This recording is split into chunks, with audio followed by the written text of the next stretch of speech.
Short में बोलते हैं एचएपी का सुपर 25 क्वेश्चन इंग्लिश वर्जन। इसके पहले हिंदी वर्जन हम अच्छे तरीके से आपको समझा दिए थे। ये इंग्लिश वर्जन का क्वेश्चन है, इसको अच्छे तरीके से आप देखिएगा। ठीक है, अब इसको कैसे करना है, क्या कर वीडियो में हम क्या करने वाले, सब वीडियो डिटेल में कवर अप करने वाले हैं आप। ठीक, तो इस वीडियो में हमें ही कवर, ये आपके रहा सुपर 25 क्वेश्चन विथ आंसर के बारे में आपको बता देना चाहते थे। अभी देखिए, आप कुछ भी तैयार आपका नहीं है, ठीक है, कुछ भी तैयार नहीं है तो केवल आप अच्छे तरीके से किसको, ये सुपर 25 क्वेश्चन आप तैयार कर लेते हैं। ये इंग्लिश वर्जन है, हिंदी वर्जन ऑलरेडी करा दिया गया है। प्लीज़ आप कमेंट में बीच में ना बोलिए सर हिंदी मीडियम कराइए। ठीक है, ये आपके सामने सुपर 25 क्वेश्चन विथ आंसर किसका है, यानी सुपर 25 क्वेश्चन एचएपी का है। किसका बाबू, एचएपी का। इस सुपर 25 क्वेश्चन में क्या क्या मिलने वाला है आपको, 10 आपके लॉन्ग क्वेश्चन रहेंगे जो 4 साल के पेपर को एनालिसिस करके बनाया गया, और 14 आपके कितने रहेंगे, 60 क्वेश्चन विथ आंसर रहेंगे। लास्ट में 61 मार्क का क्वेश्चन कराएगा, उसके MCQ, fill in the blank कुछ भी हो सकते हैं। ठीक है, यदि अभी तक आप कुछ भी नहीं पढ़े हैं तो ये और उसके साथ साथ 2023 और 2000 ठीक है 2024 का आप पेपर सोल्यूशन अच्छे से तैयार कर लेते, 3 वीडियो अच्छे से देख लेते हैं ना, तो आप नैया आराम से आपकी पार हो जाएगी। 80 से 90% इससे यानी तीनों को मिला के ही आने वाला है। ठीक है, चलिए हमें क्या, सबसे पहले सुपर 25 क्वेश्चन। अब इसका यानी पीडीएफ चाहिए तो डिस्क्रिप्शन में नंबर में दिया गया है, इसकी प्राइस ओनली 30 रुपीज़ है। आप कभी भी मंगा के इसे आप क्या कर सकते हैं, पढ़ सकते हैं। ठीक है, तो आपके सामने ये पहला क्वेश्चन, आपके सामने क्वेश्चन पूछा गया, तो क्या पूछा हुआ, कैसे पूछा हुआ, ध्यान से सुनिए। कह दिया सबसे पहले neat and level diagram of cell, मतलब सेल के बारे में थोड़ा सा डिस्कस करना पड़ेगा। फिर describe structure and function of mitochondria, यानी माइटोकांड्रिया को एकदम अच्छे तरीके से क्या करना पड़ेगा, एकदम मस्त मस्त मस्त तरीके से क्या करना पड़ेगा, आइडेंटिफाई करना पड़ेगा। ठीक है, विथ डायग्राम वगैरह, फंक्शन वगैरह सारा। तो ये आपके सामने पहला क्वेश्चन दे रखा सेल से। अब सेल गुरुदेव क्या होता है, इनके बारे में सुनिए। देखिए, cell is the basic structure तथा functional unit of all living organism, मतलब दुनिया में जितने भी जीवित प्राणी हैं, जिन दुनिया में देखा जाए जितने भी जीवित प्राणी हैं, सबकी जो बेसिक यूनिट होती है, ठीक है, बेसिक यूनिट होती है वो क्या होती है मेरे बाबू, ठीक है मेरे भाई, क्या होता है, लिविंग ऑर्गेनिज्म का सेल ही होता है। जैसे फॉर एग्जाम्पल घर बनाना है तो बेसिक क्या चीज़ चाहिए, ईंटा चाहिए, पत्थर चाहिए, ये सब सारी चीज़ें चाहिए। ठीक है, तभी हमारा घर बनेगा। उस तरह से हमारे लिविंग ऑर्गेनिज्म को बनाने के लिए हमें सिंपली क्या चाहिए बाबू, ठीक है, सिंपली क्या चाहिए, आपका सेल चाहिए। All living organism are made up of cell, मतलब दुनिया में जितने भी लिविंग ऑर्गेनिज्म हो किससे बने, एक्चुअल में सेल से ही बने हुए हैं। ठीक, ये हो गया पार्ट ऑफ सेल। सेल के देखा जाए तो कितने पार्ट होते हैं, यानी देखा जाए तो बहुत पार्ट होते हैं, बट हमने मेनली यहाँ पर लिखा। देखिए सिंपल क्या क्या कर देते हैं, एक हम यहाँ पर सेल बनाते हैं, तो सेल की जो सबसे बाहरी कवरिंग होती है उसी को प्लाज्मा मेम्ब्रेन बोलते हैं। क्या बोलते हैं, प्लाज्मा मेम्ब्रेन बोलते हैं। ठीक, इसके अंदर जो लिक्विड वाला पार्ट होता है उसको क्या बोलते हैं, साइटोप्लाज्म बोला जाता है। क्या बोलते हैं, साइटोप्लाज्म बोला जाता है। ठीक, इसके बीचों बीच एक तुम्हारे पास पार्ट होता है जिसे न्यूक्लियस बोलते हैं। इसके तुम्हारे अंदर थ्रेड नुमा संरचना होती है जिसे माइटोकांड्रिया कहते हैं। और इसमें भी तुम्हारे पास क्या होगा, लाइसोसोम होता है, और ऐसे तुम्हारे पास रहेगा तो उसको राइबोसोम बोला जाएगा। ठीक है, राइबोसोम, ठीक है, राइबोसोम्स हो जाएगा। उसके बाद हमारे पास इसी में क्या होता है, लाइसोसोम होता है। उसके साथ साथ हमारे पास देखा जाए तो गोल्जी बॉडी होती है। तो ऐसे बहुत सारा चीज़ इसमें पाई जाती है। या सेल मेम्ब्रेन, सेल मेम्ब्रेन या प्लाज्मा मेम्ब्रेन, बातें कही है। ठीक है, गोल्जी बॉडी हो गई, एंडोप्लाज्मिक रेटिकुलम हो गया, उसके बाद कईयों चीज़ होते हैं जो सेल के अंदर प्रेजेंट होते हैं। तो ये हो गया सेल का इंट्रोडक्शन। ठीक, ये डायग्राम थोड़ा सा नहीं बनाएंगे तभी कोई टेंशन नहीं, माइटोकांड्रिया पूरा एक्सप्लेन कर देना। ठीक, अब यहाँ से हमसे क्या क्वेश्चन पूछा है, यानी माइटोकांड्रिया, क्योंकि हमसे क्वेश्चन ने देखिए पूछ दिया था। ठीक है, सबसे पहले सेल क्या होता है, माइटोकांड्रिया का स्ट्रक्चर, फंक्शन वगैरह सारा बताना पड़ेगा। ठीक है, तो ये आपके सामने माइटोकांड्रिया। अब आपको देखिए समझाएंगे हम हिंदी में, बट आपको नोट किस में मिलेगा, ठीक है, इंग्लिश मीडियम में मिलेगा। ठीक है, तो आपके सामने हिंदी में चाहिए तो हिंदी में भी ले सकते हैं। तो आपके सामने माइटोकांड्रिया, माइटोकांड्रिया की खोज किसने की, फ्लेमिंग तथा अल्टमान नामक वैज्ञानिक ने किया था। कब, अब ये सन नहीं याद रहेगा तब भी कोई टेंशन नहीं याद रहेगा। ठीक, माइटोकांड्रिया कोशिका का महत्वपूर्ण अंग माना जाता है। क्यों, क्योंकि देखा जाए तो ये ही ऊर्जा देता, बताओ बिना ऊर्जा का दुनिया में कोई भी चीज़ नहीं रह सकता है। यह ऊर्जा प्रदान का कार्य करता है, इसीलिए इसे क्या बोलते हैं, power house of the cell कहते हैं। मतलब ये ऊर्जा प्रदान करने की जिम्मेदारी किसकी होती है, माइटोकांड्रिया की होती है। यह ऊर्जा यानी कोशिका को ऊर्जा प्रदान का मुख्य केंद्र माना जाता है। मतलब सेल को यदि ऊर्जा चाहिए तो सारा सेल इसी से मिलकर बोलेंगे भैया है हमके ऊर्जा ना, हम जीवित रहे खातिर काम करा, तो कहेगा अच्छा चलो कोई दिक्कत नहीं, तो आप ऊर्जा ले लो। ठीक, इसीलिए ऊर्जा देता है जो किसके फॉर्म में, एटीपी के फॉर्म में देता है, इसलिए इसे क्या बोलते हैं बाबू, power house of the cell बोलते हैं। तो क्या लिखा रखा, यह ऊर्जा, ठीक है, यह ऊर्जा उत्पाद का कार्य करता है, इसीलिए इसे power house of the cell कहते हैं। क्या बोलते हैं, power house of the cell कहते हैं। यह है, ठीक है, यह ऊर्जा में, यह कोशिका में ऊर्जा उत्पादन का क्या होता है, मुख्य केंद्र होता है। आप कोई पूछेगा एटीपी क्या होता है, एटीपी क्या होती है, एडेनोसिन ट्राईफॉस्फेट होती है, इसको फुल नेम लिख देते हैं। जैसे मान लेते हैं तुमसे पूछे, ठीक है, इसका फुल नेम क्या होता है, एडिनोसिन, ठीक है, एडेनोसिन ट्राईफॉस्फेट होता है। क्या होता है तुम्हारे पास, ट्राईफॉस्फेट होता है, जो आपके सामने यहाँ दिया गया है, एडेनोसिन ट्राईफॉस्फेट होता है। इसी को करेंसी ऑफ द सेल बोलते हैं। सेल के अंदर यही करेंसी चलती है।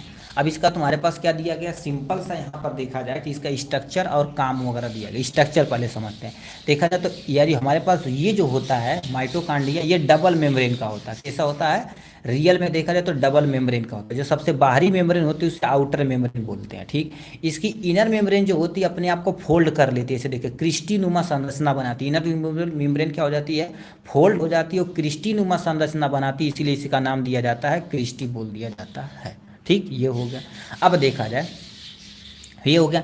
अब क्रिस्टी के अंदर तुम्हारे पास क्या, ऊपर ऐसे तुम्हारे पास ऐसे बने होते हैं, ऐसे। अब ये जो बने होते पूरे, यानी जो क्रिस्टी होती है उसके सरफेस पे बने होते, क्यों, क्योंकि सरफेस एरिया इंक्रीज करवाते हैं। और यहीं पर एक्चुअल में रियल में देखा जाए तो इसका स्ट्रक्चर ऐसे होता है। और इसी के अंदर से, ठीक है, इसी के अंदर ये क्या होता है, ऑक्सीजन का एक्सचेंज होता है, कार्बन डाइऑक्साइड बनता है और एनर्जी हमारे पास प्रोड्यूस होती है, जिसको क्या बोलते हैं, ऑक्सीसोम या F1 पार्टिकल। इसे फर्नांडिस मोरिस नामक वैज्ञानिक ने डिस्कवर किया था। ठीक है, एक्चुअल में इसे तब इसलिए F1 पार्टिकल नाम दिया जाता है। इसके अंदर खुद का क्या होता है बाबू, राइबोसोम होता है। ठीक, इसके पास खुद का डीएनए होता है, रिप्लिकेट आराम से कर सकता है। तो लिखा है देखिए, आउटर मेम्ब्रेन हो जाएगी, इनर मेम्ब्रेन हो जाएगी, माइटोकॉन्ड्रिया हो जाएगी, गार्जी यानी क्या होगा, ऑक्सीसोम हो जाएगा, राइबोसोम हो जाएगा, डीएनए वगैरह जो सामने यहाँ पर अच्छे तरीके से दिया गया है। ठीक है, तो ये हो जाएगा यहाँ से। ठीक है, कब अपलोड करोगे भाई, भाई सेकेंड ईयर ऑलरेडी कर दिया गया भैया, कर दिया गया मेरे प्रभु। ठीक है, आप परेशान सब कर लेते हैं यार। ठीक है, ऑलरेडी बना दिया गया, सब अपलोड कर दिया गया, आप खोज खोज के जाके देख सकते हैं। ठीक है, हर एक सब्जेक्ट करा दिया गया, हिंदी इंग्लिश वर्जन सब। यही एचएपी बचा हुआ था, इसी का लेक्चर लेके अभी अभी खत्म हो जाएगा। ठीक है, आपका कार्य क्या होता है, यानी इसका माइटोकॉन्ड्रिया का कार्य क्या होता है, इसके बारे में आप समझिए। देखिए, ये ऊर्जा उत्पादन का काम करता है। कैसे करता है उसका स्टेप बाय स्टेप लिया कि ग्लूकोज हो गया, ग्लूकोज को ग्लाइकोलिसिस की मदद से साइटोप्लाज्म में पाइरुवेट बनाएगा। अब ये पाइरुवेट किसमें, माइटोकॉन्ड्रिया में घुसेगा तो इसमें दो चीज होगा, क्रेब्स साइकिल और ईटीएस होगा। क्या होगा, क्रेब्स साइकिल और ईटीएस होगा। ये क्रेब्स साइकिल और ईटीएस करके तुम्हारे पास 38 एटीपी का निर्माण करेंगे, जिससे काम अपना हो जाएगा। ठीक है, तो ये तुम्हारे पास हो जाएगा आपके बारे में। ठीक है, ये हो गया। अब देखिए, ग्लूकोज का ब्रेक डाउन करके एटीपी का निर्माण कौन करता है, माइटोकॉन्ड्रिया करता है। एटीपी को क्या बोलते हैं, करेंसी ऑफ सेल बोलते हैं, सेल की क्या बोलते हैं, करेंसी बोली जाती है। यह प्रक्रिया सेलुलर रिस्पायरेशन के माध्यम से होती है, जिससे क्रेब्स साइकिल यानी ईटीएस शामिल होता है। इसे क्या बोलते हैं, क्रेब्स साइकिल यानी ईटीएस होता है, जो आपके सामने दिया गया है। मेटाबॉलिक प्रक्रिया, यह फैटी एसिड अमीनो एसिड का मेटाबॉलिज्म करता, मतलब ये क्या कर देता, फैटी एसिड और मेटाबॉलिज्म का क्या कर देता है बाबू। ठीक है, फैटी एसिड और मेटाबॉलिज्म, देखिए जो फैटी एसिड होता है अमीनो एसिड का मेटाबॉलिज्म, मतलब इसे ब्रेक करके ऊर्जा निकालने की जिम्मेदारी इन्हीं की होती है। मृत कोशिका, देखो लिखा है तुम्हारे पास है, कोशिका मृत्यु को नियंत्रित करता, मतलब कोई कोशिका मरने वाली हो तो उसको कंट्रोल करने की जिम्मेदारी यही करता है। हेपेटाइटिस, उसे ऊर्जा ही नहीं देगा। अब बताओ, ऊर्जा नहीं पाएगा तो अपने आप कोशिका मर जाएगा। तो यानी कैल्शियम आयन को नियंत्रित करना इन्हीं की जिम्मेदारी होती है। इनकी विशेषता क्या होती है, माइटोकॉन्ड्रिया के पास खुद का डीएनए होता है, इसलिए रिप्लिकेट कर जाता है। ठीक, ये स्वयं विभाजन द्वारा अपनी संख्या क्या कर सकता है, बढ़ा सकता है, क्योंकि इसके पास राइबोसोम प्रेजेंट है, प्रोटीन बनवा लेगा, डीएनए है तो रिप्लिकेट कर देगा। ठीक है, यूकैरियोटिक कोशिका में, याद रखना माइटोकॉन्ड्रिया केवल और केवल यूकैरियोटिक कोशिका में पाई जाती है, कभी भी प्रोकैरियोटिक कोशिका में नहीं पाई जाती है। जैव रासायनिक प्रक्रिया को नियंत्रित कौन करता है, यही माइटोकॉन्ड्रिया ही करती है। ठीक, नेक्स्ट क्वेश्चन हमसे क्या पूछा है, इसको साइड में रखते हैं। क्या पूछा, ब्लड क्या होता है, ब्लड का कंपोजिशन क्या होता है, ब्लड ग्रुपिंग क्या होती है, इसको अच्छे से डिफाइन करना पड़ेगा। तो सबसे पहले समझते हैं ब्लड क्या होता है। ठीक है। अब ब्लड क्या होता है, ब्लड की ग्रुपिंग क्या होती है, इसको अच्छे तरीके से आपको मेंशन करना पड़ेगा। ठीक है, तो आपके सामने दिया गया है ब्लड। अब ब्लड क्या होता है यहाँ पर दिया गया है, ठीक है, एम्प्टी डीएनए बोलते हैं। ठीक है, यहाँ पर तुम्हारे पास क्या होता है, माइटोकॉन्ड्रियल डीएनए बोलते हैं उसको। चलो कोई टेंशन नहीं, उतना ज़्यादा नहीं जाना भाई, ये तुम्हारे पास ब्लड है। अब ब्लड क्या होता है, इनके बारे में हमें समझाना पड़ेगा। ब्लड एक देखा जाए तो फ्लूइड कनेक्टिव टिश्यू होता है। ब्लड एक तुम्हारे पास फ्लूइड कनेक्टिव टिश्यू होता है, पहला पॉइंट। ठीक, इट फ्लो थ्रू द, ठीक है, बॉडी इन स्मॉल ट्यूब, मतलब हमारे शरीर के अंदर क्या होती है, फ्लो होती है कि स्मॉल ट्यूब, जिसे हम आर्टीज वेसल बोला जाता है। आर्टीज हो गया, वेसल, इन सब में ये फ्लो करता है। This tube called blood vessel, उसे क्या बोलते हैं, ब्लड वेसल बोला जाता है। Blood is dark red colour due to the presence of respiratory pigment का हीमोग्लोबिन, मतलब हमारे ब्लड क्या होता है, रेड कलर का होता है due to the presence of haemoglobin के कारण। ठीक है, it in and adult human being ट्रीट ने लिखा है the amount of blood is about 5 से लेकर 5.5 लीटर तक होता है। यदि एक एडल्ट पर्सन देखा जाए तो 4 से लेकर 5 लीटर तक ब्लड होता है। ठीक, हमारे बॉडी वेट का टोटल कितना परसेंट, 70%, सॉरी 7% होता है। 70% रहेगा तो बहुत ज़्यादा हो जाएगा। मान लेते हैं आप 50 किलो के हैं, तो कम से कम आपको के अंदर से 3.5 से 6.5 यानी 3.5 से 4 लीटर ब्लड होगा। ठीक है, कंपोजिशन ऑफ ब्लड, ब्लड का जो तुम्हारे पास कंपोजिशन में कईयों क्या चीज़ होते हैं। ब्लड में तुम्हारे पास पहले प्लाज्मा होता है, और यानी रेड सेल होता है। क्या होता है बाबू, प्लाज्मा होता है और रेड सेल्स होता है। ब्लड प्लाज्मा में लिक्विड मैट्रिक्स को क्या बोलते हैं, ब्लड बोलते हैं। ठीक है, कहने का मतलब क्या होता है, देखिए ये सिंपल सा कहना क्या चाह रहे हैं। यदि ब्लड कंपोनेंट को तोड़ा जाए तो प्लाज्मा हमारे पास क्या हो जाता है, इधर हो जाता है। ठीक है, उसके बाद तुम्हारे पास ब्लड सेल हमारे पास इधर हो जाता है। ठीक है, तो ब्लड सेल में तुम्हारे पास क्या हो जाते हैं, आरबीसी हो जाएंगे, डब्ल्यूबीसी हो जाएंगे, और तुम्हारे पास क्या हो जाएंगे, प्लेट, ठीक है, प्लेटलेट्स हो जाएंगे। ये आपके सामने हो जाएंगे। ठीक है, तो ये आपके सामने कंपोजिशन दिया गया, ऐसे आप फ्लो चार्ट बना सकते हैं। प्लाज्मा के अंदर हार्मोन हो गया, जल हो गया, प्रोटीन हो गया, एंजाइम हो गया, ये सब चीज़ भरे रहते हैं। ठीक है, इट कंटेन प्रोटीन, ये क्या करता है, ब्लड क्या करता है, प्रोटीन हो गया, वाटर, ऑर्गेनिक तथा इनऑर्गेनिक कंपाउंड को कंटेन करता है। बट प्लाज्मा को देखा जाए, प्लाज्मा सेल अधिक, blood cell are suspended in plasma, मतलब ब्लड सेल के अंदर तुम्हारे पास क्या होते हैं, सस्पेंडेड प्लाज्मा होते हैं। ठीक, अब जो तुम्हारे पास ब्लड सेल बोले कितने टाइप के होते हैं, आपके सामने दिया गया है। देखा जाए सबसे पहले आरबीसी, डब्ल्यूबीसी या प्लेटलेट। अब इन्हीं के बारे में थोड़ा थोड़ा एक्सप्लेन कर देंगे, अपना काम हो जाएगा।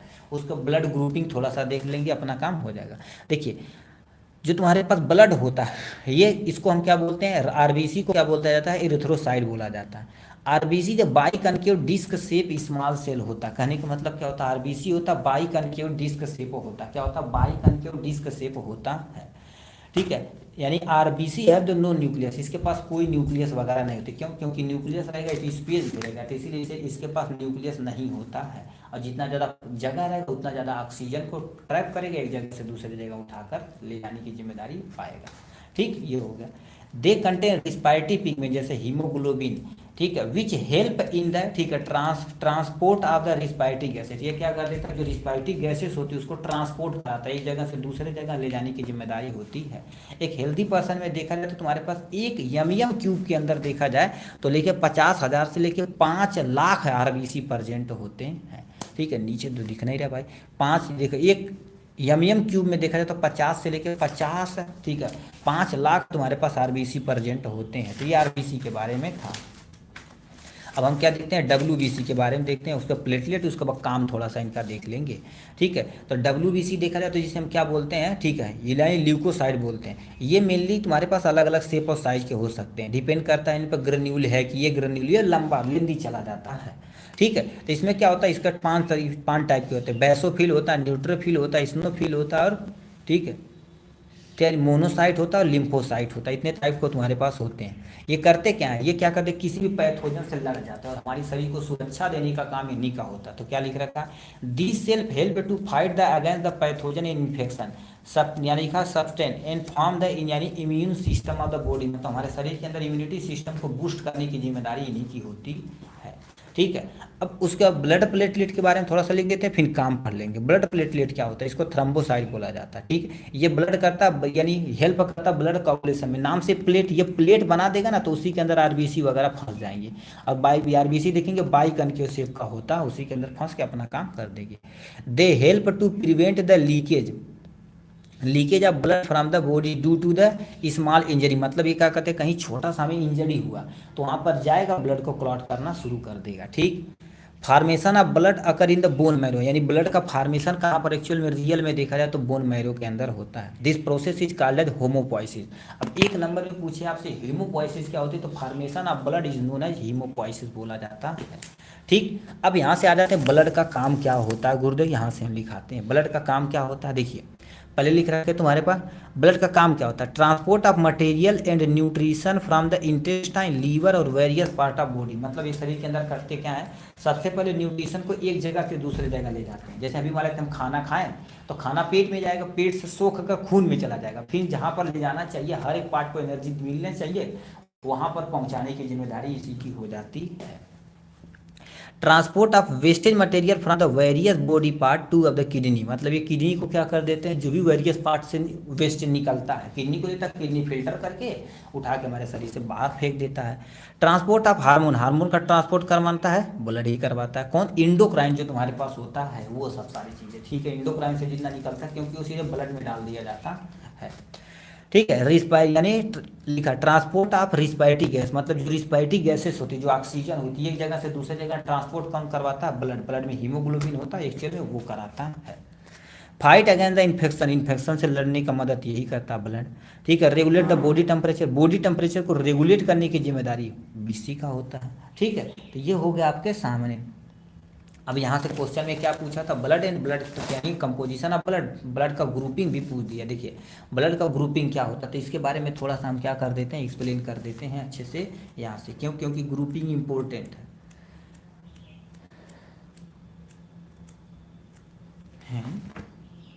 इसमें तो आइए ना, इसको साइड में करोगे, ठीक है।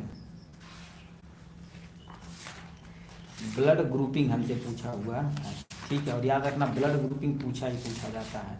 ठीक है, तो आपके सामने टोटल ये टेबल आप याद रखिएगा, ब्लड ग्रुपिंग के लिए बहुत मज़ेदार टेबल है। देखिए ब्लड ग्रुप टोटल कितना होता है, ए होता है, बी होता है, ए बी होता है, ओ होता है, इतने ब्लड ग्रुप होते हैं। तो सबसे पहले ब्लड ग्रुप याद रखना, जो ब्लड ग्रुप रहता है उसके अंतर यानी उसके अंतर्गत एंटीजन वही सेम होता, बट एंटीबॉडी अपोजिट हो जाती है। ठीक है, एंटीबॉडी क्या हो जाती है बाबू, अपोजिट हो जाती है। तो ब्लड ग्रुपिंग देखा जाए तो एंटीजन क्या होता है, ए, एंटीबॉडी बी होती है। क्या होती है, एंटीबॉडी बी होती है। अब ये किसको दे सकता, ब्लड ग्रुप किसी का ए रहता है तो ए को दे सकता और ए बी यानी ए बी को दे सकता। किसको दे सकता, ए को दे सकता और ए बी को दे सकता है। बट ये किससे प्राप्त कर सकता, केवल और केवल ए से प्राप्त कर सकता और ओ से प्राप्त कर सकता है। ठीक है, प्राप्त कर सकता है। अब बी तुम्हारे पास क्या आ जाता है, इसके पास एंटीजन बी रहता है। क्या होता है, एंटीजन बी, बट एंटीबॉडी इसके अंतर्गत शरीर के अंदर क्या होती है, ए ही होता है। ठीक है, अब ये किसको दे सकता है, बी को दे सकता है और ए बी को दे सकता है। और किससे ले सकता है, बी से ले सकता है और ओ से ले सकता है। ठीक है, अब जो तुम्हारे पास ए बी ग्रुप होते हैं थोड़ा सा खतरनाक टाइप, इसके पास दोनों एंटीजन ए और बी दोनों होते हैं बट एंटीबॉडी कोई नहीं होती है। ठीक है, ये सबको यानी क्या करता है, ए बी को यानी कि ए बी को दे सकता है और सबसे प्राप्त कर सकता है। यानी ए बी किसी को देना चाहे तो केवल और केवल ए बी को देगा और सबसे ये प्राप्त कर सकता है। ये सबसे प्राप्त करता है, इसलिए यूनिवर्सल रिसिपिएंट बोला जाता है। हमारे तो क्वेश्चन में तुमसे पूछे यूनिवर्सल रिसिपिएंट किसे कहते हैं, तो बोल देंगे A B blood group universal recipient होता है। और यूनिवर्सल डोनर क्या होता है तुम्हारे पास, ओ होता है। ठीक है, ओ इसमें एंटीजन कोई भी नहीं होती, एंटीबॉडी ए बी होती है। ये डोनर यूनिवर्सल डोनर होते हैं बट केवल और केवल ओ से ही प्राप्त किए जा सकते हैं। ठीक, तो ब्लड और ब्लड की ग्रुपिंग और किसको दे सकता है यहाँ पर हमने एक्सप्लेन कर दिया है। नेक्स्ट में तुम्हारे पास क्या रखा, describe in detail about heart. Heart के बारे में पूरा डिटेल में आपको क्या करना पड़ेगा, डिस्क्राइब करना पड़ेगा। तीसरा नंबर क्वेश्चन है ना, तीसरा नंबर क्वेश्चन। ठीक है, तो हार्ट के बारे में इसको थोड़ा सा आप अच्छे से मैनेज करिएगा भाई, तीसरा नंबर क्वेश्चन। ठीक है, क्योंकि ये इस टाइप के क्वेश्चन पूछा जाता है। ठीक है, कितने नंबर है, ठीक है, तो ये आपको थोड़ा सा हार्ट के बारे में एक्सप्लेन करना पड़ेगा। इसका हम डायग्राम कहाँ देखें, डायग्राम रुक जाइए भाई, डायग्राम लेकर आते हैं। ठीक है,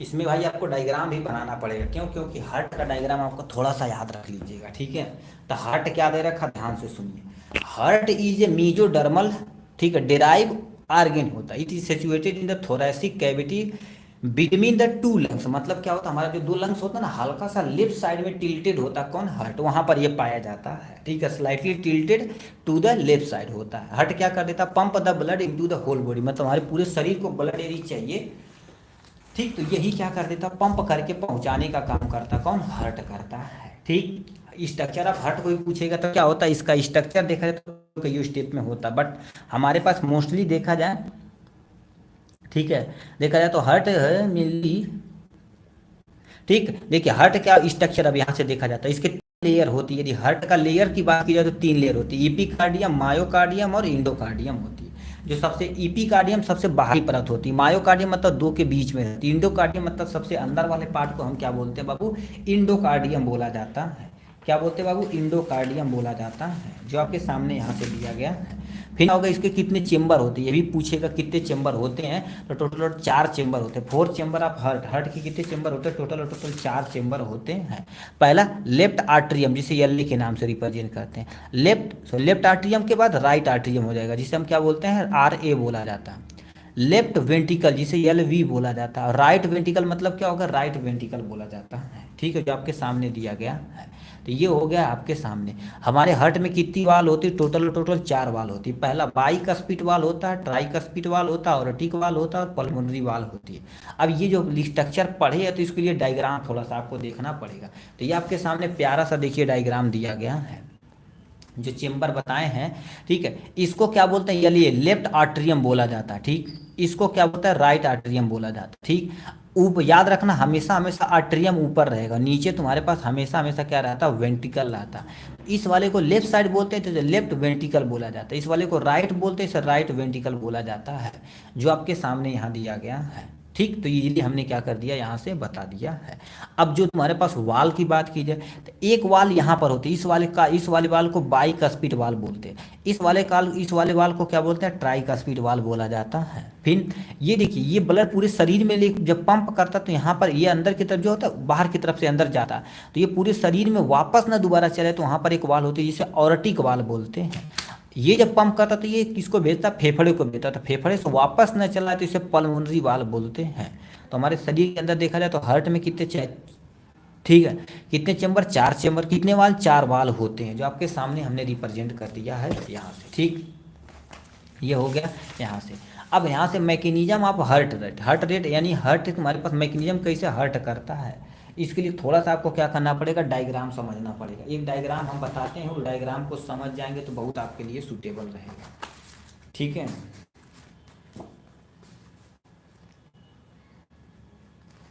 ठीक है, तो इसको समझने के लिए क्या करना पड़ेगा, फ्लो चार्ट समझना पड़ेगा। देखिए फॉर एग्जांपल ये मान लेते हैं हमारे पास हार्ट हो गया, क्या हो गया, आप बाबू पर प्यारा सा हमारे पास हार्ट हो गया, इस वाले को क्या बोलते हैं, हम लंग्स बोलते हैं, और ये हमारे पास मान लेते हैं पूरी बॉडी हो जाएगी। देखिए सबसे पहले हम क्या कर देते हैं, ऑक्सीजन को सांस के रूप में अंदर लेते हैं, क्या लेते हैं, ऑक्सीजन को सांस में यानी सांस के रूप में अंदर लेते हैं। यहाँ पर एक तुम्हारे पास एक लाइन ही होती, मतलब एक तुम्हारे पास नस होती है, जिस नाम का नाम हम इस नस का नाम दे देते, तुम्हारे पास क्या हो जाएगा, पल्मोनरी, ठीक है, पल्मोनरी वेन बोला जाता है। क्या बोलते हैं, पल्मोनरी वेन, स्टार लगाइए, अभी हम आपको रीजन भी बताएंगे क्यों होता है। देखिए जो ऑक्सीजनेटेड ब्लड है, ठीक है, ऑक्सीजनेटेड ब्लड है, क्या होगा, पल्मोनरी वेन की मदद से तुम्हारे पास हार्ट के लेफ्ट आर्टरियम में पहुंच आई है। अब यहाँ पर एक वाल जो बोले थे ना, एक वाल यहाँ पर होती है, तो इस वाल की मदद से जब ये सिकुड़ेगा तो इसकी वाल की मदद से तुम्हारे पास क्या हो जाएगा, यानी लेफ्ट वेंट्रिकल में चलाएगा, क्या हो जाएगा, लेफ्ट वेंट्रिकल में चलाएगा। अब ये जब पंप करेगा तो पूरे शरीर में वापस चला जाएगा, क्या करेगा, ये पूरे शरीर में वापस चला जाएगा, ठीक है, वो पूरे शरीर में वापस चला आएगा। भाई कोई पूछेगा काहे वाल हो रही, तब समझे कि नहीं, पूरे शरीर में वापस न दोबारा चल जाए तो यहीं पर ये पाया जाता है। उसके बाद यहाँ से पूरे शरीर में ऑक्सीजन युक्त, अब ये जो लेकर आता है इसको नाम दिया जाता है आर्टरीज बोला जाता है, इसको एक्चुअल में देखा जाए तो महा आर्टरीज बोला जाता है, ठीक है। ये होगा, अब ये क्या करेगा, O2 ब्लड को यूज करेगा, O2 ब्लड की यूज करेगा तो उसमें बहुत सारी अशुद्धियाँ आ जाएंगी, तो उससे क्या बोलते हैं, इम्प्योर ब्लड बोला जाता है। तो ये जो लेके जाने का काम करता है उसका वेन का काम होता है, जिसे वेना केवा बोलते हैं। तो ये कई तरह के हो सकते हैं, superior vena cava, inferior vena cava, तो ऐसे बहुत सारे हो सकते हैं, ठीक है। तो ये जो लेकर जाएगा तो कार्बन डाइऑक्साइड युक्त ब्लड लेकर जाएगा, क्या होगा, कार्बन डाइऑक्साइड युक्त ब्लड ये यहाँ पर पहुँचा दिया, उसके बाद लेफ्ट यानी लेफ्ट आर्ट्रियम होगा तो ये तुम्हारे पास क्या हो जाएगा, राइट आर्ट्रियम हो जाएगा, और ये तुम्हारे पास राइट वेंट्रिकल हो जाएगा। अब ये क्या करेगा, ये जब पंप करेगा तो इसका ब्लड इसमें चला आएगा, तो ये क्या करेगा, ये जब पंप करेगा तो उठा के लंग्स को देगा, क्या होगा, लंग्स, लंग्स उठा के क्या करेगा, कार्बन डाइऑक्साइड को बाहर कर देगा। ये मैकेनिज्म होती है हमारे पास। अब यानी जो मैकेनिज्म होती है वही चीज़ यहाँ पर लिखा गया है। तो होता क्या है देखिए, पहले सिस्टोलिक प्रेशर होता है, उसका डायस्टोलिक प्रेशर होता है, ब्लड फ्लो कैसे होता है उसको बता देंगे। सिस्टोलिक प्रेशर में क्या होता है, ठीक है, देखियो राइट वेंट्रिकल तथा लेफ्ट वेंट्रिकल, ठीक है, ये तुम्हारे पास contract and pushing the blood out, मतलब ये बाहर की तरफ ढकेलती है। फिर ये जब रिलैक्स होती है तो उसमें ऑक्सीजनेटेड ब्लड बहता कहाँ, लेफ्ट वेंट्रिकल, और ठीक है लिखा लंग्स इन लेफ्ट वेंट्रिकल। जो तुम्हारे पास लंग्स से कहाँ पर जाता है, लेफ्ट वेंट्रिकल में जाता है हमारे पास O2 ब्लड, जो हम प्रोडक्ट उसमें बताए हुए थे। उसके बाद डायस्टोलिक में और ब्लड जो भी तुम्हारे पास ऑर्टा में से भर जाता है, ठीक है। अब ऑर्टा में यदि भर गया तो अपना काम हो गया, ठीक है, इजीली यही करना था। अब ब्लड फ्लो कैसे होता हमारे शरीर के अंदर यहाँ पर लिखा गया है, क्या लिख रखा है, सबसे पहले deoxygenated blood inter into the right artery, मतलब जो डीऑक्सीजनेटेड ब्लड है कहीं से भी स्टार्ट करते हैं, डीऑक्सीजनेटेड ब्लड कहाँ पर चलाएगा, राइट आर्टरी में चलाएगा। इस वाल की मदद से राइट वेंट्रिकल में ये लंग्स को देगा, फिर लंग्स ऑक्सीजन लाएगा यहाँ पर लेफ्ट आर्टरियम में, फिर क्या बाइकस्पिड वाल्व की मदद से लेफ्ट वेंट्रिकल में, फिर पूरे शरीर में चलता चला जाएगा। ये मैकेनिज्म होता है, इसी मैकेनिज्म को एक्सप्लेन करना है आपको। तो क्या लिख रखा है, deoxygenated blood inter into the right atrium from the body, चलो हमने मान लिया फ्राम से बॉडी से चलाया हमारे right atrium. It flow through the tricuspid वाल, ये ट्राइकस्पिड वाल की से क्या करेंगे, चले आए और द राइट वेंट्रिकल में इंटर कर गए, कोई टेंशन नहीं, ठीक। फिर क्या होगा, right ventricle pump it the through the pulmonary valve into the pulmonary aorta to the lung. अब ये क्या करेगा, जो राइट वेंट्रिकल रहेगा पल्मोनरी आर्टरीज की मदद से उठा के फेंक देगा लंग्स को, लंग्स कार्बन डाइऑक्साइड बाहर निकलेगा, फिर ऑक्सीजन को पकड़ के फिर पहुंचाएगा हमारे हृदय में, ठीक है। फिर क्या होगा, लंग्स यानी क्या होगा, यानी क्या होगा, ब्लड पिकअप करेगा ऑक्सीजन। क्वेश्चन है तो आपके सामने, पहले समझते हैं एडीएच का रोल क्या होता है। तो एडीएच क्या होता है इसके बारे में समझिए, ये केवल देख लो समझने के लिए, इंग्लिश में आपको नोट दे दिया जाएगा। एडीएच क्या होता है, anti diuretic hormone is reel, यानी क्या होता है, secret by the posterior pituitary gland, जो पोस्टीरियर पिट्यूटरी ग्लैंड थी वहां से ये सीक्रेट होती है, ठीक। हाइपोथैलेमस के अंदर एडीएच तथा, ठीक है, यानी क्या होता है, न्यूरोफाइसिन को पैक करके यानी पैकेट के रूप में सीक्रेट कराया जाता है। याद रखना, जैसे पैकेट नहीं होता है बकेट के रूप में, कि ये टारगेट आर्गन पे ही जाके अपना काम करे, बीच में कहीं खुले ना। तो ये क्या होता है नेक्स्ट में ठीक, नेक्स्ट में क्या होता है, एडीएच हार्मोन कंट्रोल और वाटर लेवल तुम्हारे पास, और सॉल्यूट कॉन्सेंट्रेट, मतलब हमारे शरीर के अंदर वाटर लेवल को मेंटेन करने के लिए एडीएच हार्मोन बताया जाता है। इसका मेन कार्य क्या होता है आपके सामने थोड़ा सा लिख देना, उत्सर्जी पदार्थों की मात्रा को कम करना, मतलब क्यों, क्योंकि वाटर को मेंटेन करना पड़ेगा, ठीक है, तो ये मेंटेन करते हैं। किडनी द्वारा तुम्हारे पास अवशोषित पानी की मात्रा को बढ़ा देता है, ठीक है, जिससे यूरिन का फ्लो क्या कर देता है, थोड़ा सा रुक जाता है। हमारे शरीर में सॉल्यूट की मात्रा को मेंटेन करता है, मतलब आयन लेवल को मेंटेन करता है, वो यानी वाटर रेगुलेशन को मेंटेन करना इन्हीं की जिम्मेदारी होती है, हाई ब्लड प्रेशर को मेंटेन करना इन्हीं की जिम्मेदारी होती है, ठीक, तो जो आपके सामने दिया गया, ठीक। नेक्स्ट में तुम्हारे पास क्या दिया है जी, ठीक है, नेक्स्ट में हमारे पास ये दिया, हमारे पास आँख के बारे में थोड़ा सा पढ़ लेते हैं, फिर इपिथेलियल टिश्यू के बारे में पढ़ लेते हैं। आँख क्या होता है आपके सामने, आँख एक सेंसरी आर्गन होता है, क्या बाबू, आँख देखा जाए तो एक सेंसरी आर्गन होता है, ठीक। तो आँख एक सेंसरी आर्गन होता है जो सामने दिया गया। आँख एक गोलाकार व्यास जिसका तुम्हारे पास 2.5 सेंटीमीटर का होता है, ये एक आर्बिट गोले के अंदर दृष्टि पटल में, ठीक, ऑप्टिकल नर्व को पूरा करती है। कहने का मतलब क्या कर देता है, देखिए होता क्या, ये हमारे पास प्यारा सा स्ट्रक्चर आँख का, आँख की एक ऑर्बिटल में होती है, देखिए ऑर्बिटल शेप में होती है, यहाँ पर ऐसे जो पतली पतली गई है नर्व, इसको ऑप्टिकल नर्व बोला जाता है। यही ब्रेन की जो भी मैसेज आता है रेटिना पर पड़ता है, रेटिना पर से यहाँ पर आता है, ये ब्रेन को भेजता है, तो ब्रेन अपना उल्टा सीधा मैनेज करता है, ठीक है। तो ये आपके सामने लेंस हो जाए, इसके आगे तुम्हारे पास क्या होता है, एक्वस ह्यूमर होता है, इसके पीछे तुम्हारे पास क्या होता है, विट्रस ह्यूमर होता है, जो आपके सामने दिया गया है, ठीक है। इसका कार्य क्या होता है, आई का यानी आंखों का कार्य क्या होता है, विजन को देखना इन्हीं का काम होता है, प्रोडक्शन ऑफ टीयर आंसुओं को निकालना इन्हीं का काम होता है, डिस्टेंस का अनुमान लगाना इन्हीं का काम होता है। तो ये तुम्हारे पास अलग अलग काम हो गए जो आपके सामने दिए गए हैं। नेक्स्ट हमारे क्वेश्चन इसी में पूछा हुआ, एपिथेलियल टिश्यू किसे कहते हैं, एपिथेलियल टिश्यू को क्या करना पड़ेगा, थोड़ा सा एक्सप्लेन कर देना पड़ेगा आराम से, ठीक है, ठीक है। तो यहाँ पर एपिथेलियल टिश्यू को हम क्या कर देते हैं, एक्सप्लेन कर देते हैं थोड़ा सा, ठीक है, तो ये आपके सामने रहा एपिथेलियल टिश्यू के बारे में। अब एपिथेलियल टिश्यू क्या होता है, कैसे होता है, ध्यान से आप सुनिए। ठीक है, देखिए आपके सामने यहाँ से हम कर देते हैं। देखिए ये आपके सामने एपिथेलियल टिश्यू इतना होगा। एपिथेलियल टिश्यू नाम से पता, एपी मतलब ऊपर और थेलियल मतलब क्या होती है, टू ग्रो, मतलब हमारे शरीर के ऊपर ही हमेशा ग्रो करती है। जैसे स्किन आपकी कौन सी हो गई लेयर, एक स्किन देखा जाए तो एपिथेलियल टिश्यू, कौन सी टिश्यू बाबू, स्किन देखा जाए तो एपिथेलियल टिश्यू होती है। ठीक है, नेक्स्ट में तुम्हारे पास क्या दे रखा है, the epithelial tissue cover the external body surface and lining of internal organ, मतलब ये क्या कर देती है, सबसे पहले पूरे शरीर को ढकने की जिम्मेदारी इपिथेलियल टिश्यू की होती है। और जो हमारे पास टिश्यू की लाइनिंग जो होती है, जैसे पेट की लाइनिंग बनाना है, ठीक है, अभी नस की लाइनिंग बनाना, मुंह में जो लाइनिंग है, ये सब किसकी बनी, एक्चुअल में इपिथेलियल टिश्यू की ही बनी है। किसकी बनी है, इपिथेलियल टिश्यू की ही बनी है। ठीक है, इंटरनल ऑर्गन को मेंटेन करना काम होता है, जैसे स्किन हो गया, लाइनिंग ऑफ स्टमक हो गया, किडनी की लाइनिंग हो गई, नस की लाइनिंग हो गई, मुंह की लाइनिंग हो गई, सब कुछ जिम्मेदारी बनाने का काम होता है। जैसे अभी हमारे पास यहाँ से जो कौन चीज आ रहा है जी, नस, यानी वो खाना खाने वाली नली जा रही, फूड वाली पाइप, वो भी डैमेज ना हो जाए तो उसकी भी लाइनिंग करने की जिम्मेदारी एपिथेलियल टिश्यू की होती है।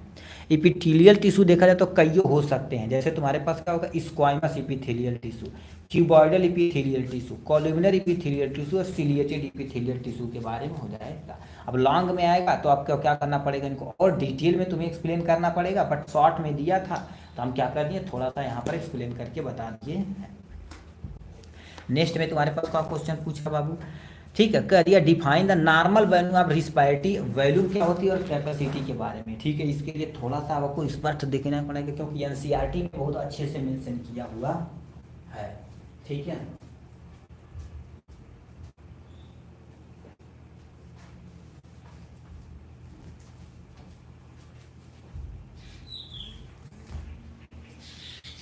ठीक है, अब इसी को हम क्या कर देते हैं, आपके सामने एक्सप्लेन करते हैं। ठीक है, देखिए अब जो क्वेश्चन पूछा रिस्पायरेटरी वैल्यू और रिस्पायरेटरी कैपेसिटी के बारे में, ठीक है, कि मतलब सांस वगैरह हम कैसे लेते हैं उसको यहाँ मेंशन करना पड़ेगा तुम्हें। ठीक है, देखिए ये आपके सामने डायग्राम दिया गया है। देखिए रिस्पायरेटरी वैल्यू देयर कैपेसिटी, इसको प्लीज ध्यान से सुनिएगा क्योंकि एनसीईआरटी में बहुत साफ साफ लिखा हुआ है, ये एनसीईआरटी का पोर्शन है। क्या लिख रखा, सबसे पहली वैल्यूम तुम्हारे पास आती है टाइडल वैल्यूम। टाइडल वैल्यूम क्या होती है, वॉल्यूम ऑफ एयर इंस्पायर या एक्सपायर, ठीक है, during the normal respiration it is एक, तुम्हारे पास कितना होता है, 500 ml होता है। कहने का मतलब क्या कर रखा, जो नॉर्मल हम सांस लेते हैं अथवा सांस छोड़ते हैं उसी को टाइडल वॉल्यूम बोलते हैं। क्या बोलते हैं, टाइडल वॉल्यूम बोलते हैं। जो नॉर्मल एक बंदा देखा जाए तो 500 ml ऑक्सीजन ले लेता, 500 ml ऑक्सीजन को छोड़ देता है। ठीक, नेक्स्ट में क्या लिख रखा बाबू, ठीक है, ये हेल्दी पर्सन देखा जाए तो लगभग इंस्पायरेशन और एक्सपायरेशन पर मिनट, यानी 1 मिनट में हम 6 लीटर से 8 लीटर ऑक्सीजन अंदर और कार्बन डाइऑक्साइड बाहर निकाल देते हैं, 6 से लेके 8 लीटर तक। वही लिखा 600 ml से तुम्हारे पास कितना 800 ml तक कर दिया जाता है, जो आपके सामने यहाँ दिया गया है। नेक्स्ट में तुम्हारे पास इनस्पायरेटरी रिजर्व वॉल्यूम क्या होती है, इनस्पायरेटरी रिजर्व वॉल्यूम मतलब इन मतलब अंदर, addition volume of air is the person inspire is the forcefully inspire, मतलब जो तुम फोर्सफुल्ली बलपूर्वक कितना सांस तुम अंदर ले सकते हो उसी को क्या बोलते हैं, इंस्पायरेटरी बोलते हैं। जो 2500 से लेके कितना हो जाता है 3000 ml होता है। एक्सपायरेटरी तुम्हारे पास रिजर्व वॉल्यूम क्या होती है, कहने का मतलब फोर्सफुल तुम कितना निकाल सकते हो। ठीक है, देखो लिखा है एडिशन वॉल्यूम ऑफ एयर, ठीक है, पर्सन कैन बी यानी expire by the force fully inspiration, 1000 से लेकर तुम्हारे पास कितना होता है, यानी 1100 ml होता है, जो ऑलरेडी हमारे शरीर के अंदर बचा रहता है। ठीक है, नेक्स्ट में तुम्हारे पास क्या पूछ दिया है, रेजिडुअल वॉल्यूम क्या होती है। रेजिडुअल वॉल्यूम में देखा जाए तो क्या होगा, वॉल्यूम ऑफ एयर में यानी रिमेनिंग इन लंग्स, ठीक है, आफ्टर द फोर्सफुल्ली एक्सपायरेशन, कहने का मतलब हम जब क्या करते हैं सांस लेकर पूरा छोड़ देते हैं तो हमारे शरीर के अंदर जितना बचता हुआ उसी को रेजिडुअल वॉल्यूम बोलते हैं। जो कितना बचता है 1100 से लेकर 1200 ml बचता है। ठीक है, ये हो गया, ये तो वॉल्यूम हो गया। अब यहाँ से आते हैं थोड़ा सा कैपेसिटी के बारे में पढ़ लेते हैं। पहला कैपेसिटी आपके सामने दिया गया है, इनस्पायरेटरी कैपेसिटी क्या होती है। इनस्पायरेटरी कैपेसिटी क्या होती है, अब टाइल जो वॉल्यूम था उसी को मिलाया जाएगा, जोड़ा जाएगा यहाँ पर। तो क्या लिख रखा, total volume of air a person can inspire after normal inspiration, कहने का मतलब क्या होता है, ये टोटल वॉल्यूम कितना होती है, टाइडल वॉल्यूम को मिला दिया जाए एंड इंस्पायरेटरी रिजर्व वॉल्यूम दोनों को मिला दिया जाए तो हमारे पास इंस्पायरेटरी कैपेसिटी बन के तैयार हो जाएगी। ठीक, सिंपल यही लिखा गया। दिस इंक्लूडेड दैट, ठीक है, दिस इंक्लूड टाइडल वॉल्यूम और इंस्पायरेटरी रिजर्व वॉल्यूम दोनों इंक्लूड किया जाता है आपके सामने। इंस्पायरेटरी कैपेसिटी भान से बन के चली आए, जो आपके सामने दिया गया है। ठीक है, ठीक, नेक्स्ट में क्या दिया गया बाबू, एक्सपायरेटरी कैपेसिटी क्या होती है, टोटल वॉल्यूम ऑफ एयर, ठीक है, total volume of air person can inspire after normal, यानी इंस्पायरेशन, कहने का मतलब क्या कह रखा, देखिए टोटल वॉल्यूम कोई पर्सन इंस्पायर कर after the normal in inspire, सांस लेने के बाद, ठीक है, सांस लेने के बाद जितना हमारे शरीर के अंदर तुम्हारे पास बचता है पोर्शन, उसी को बोला जाता है, यहाँ से कहाँ चला गया जी, ठीक है, दिस इंक्लूडेड तुम्हारे पास इसमें टाइडल वॉल्यूम होती है प्लस में एक्सपायरिटी, ठीक है, एक्सपायरिटी रिजर्व वॉल्यूम होती है, इसको जो दिया था, हमारे डिफिनेशन नहीं याद है, इसी को डिफाइन करते हैं अभी तभी काम हो जाएगा। फंक्शनल रेजिडुअल वॉल्यूम क्या होती है, फंक्शनल रेजिडुअल वॉल्यूम क्या होती है, volume of air that will remain in the lungs after the normal expiration, मतलब हम नॉर्मल जो हमारे पास क्या कर देते हैं बाबू, क्या हो गया जी, कहाँ चला गया, नॉर्मल एक्सपायरेशन, जितना हम सांस में बाहर निकालते हैं उसके बाद बचता हुआ पोर्शन को क्या बोलते हैं, जो काम करता है उसको फंक्शन रेजिडुअल वॉल्यूम बोलते हैं। टाइडल वॉल्यूम में तुम्हारे पास टाइडल कैपेसिटी में क्या हो जाते हैं, इनस्पायरेटरी रिजर्व वॉल्यूम आती है, टाइडल वॉल्यूम आती है तथा इनस्पायरेटरी रिजर्व वॉल्यूम आती है, और मैक्सिमम वैल्यू कितना पर्सन फोर्सफुली सांस ले सकता अथवा दे सकता, उसी को वाइटल, ठीक है, कैपेसिटी बोला जाता है, क्या बोलते हैं, वाइटल कैपेसिटी बोला जाता है, ठीक है, ये हो गया। टोटल लंग कैपेसिटी मतलब क्या होता है, जो सबको तुम जोड़ दो, टोटल लंग कैपेसिटी मतलब क्या होता है, total lung capacity air occupy in the, यानी लंग्स, लंग्स में कितना तुम्हारे पास ऑक्सीजन आ सकता है अथवा कार्बन डाइऑक्साइड भर सकता है, फोर्सफुली इंस्पायरेशन, मतलब तुम सांस के जरिए कितना ऑक्सीजन क्या कर सकते हो, अंदर ले सकते हो, उसी को क्या बोला जाता है हमारे पास, टाइडल वॉल्यूम बोला जाता है, ठीक है, ठीक है, टाइडल वॉल्यूम बोला जाता है, ठीक है। नेक्स्ट में क्या लिख रखा क्वेश्चन,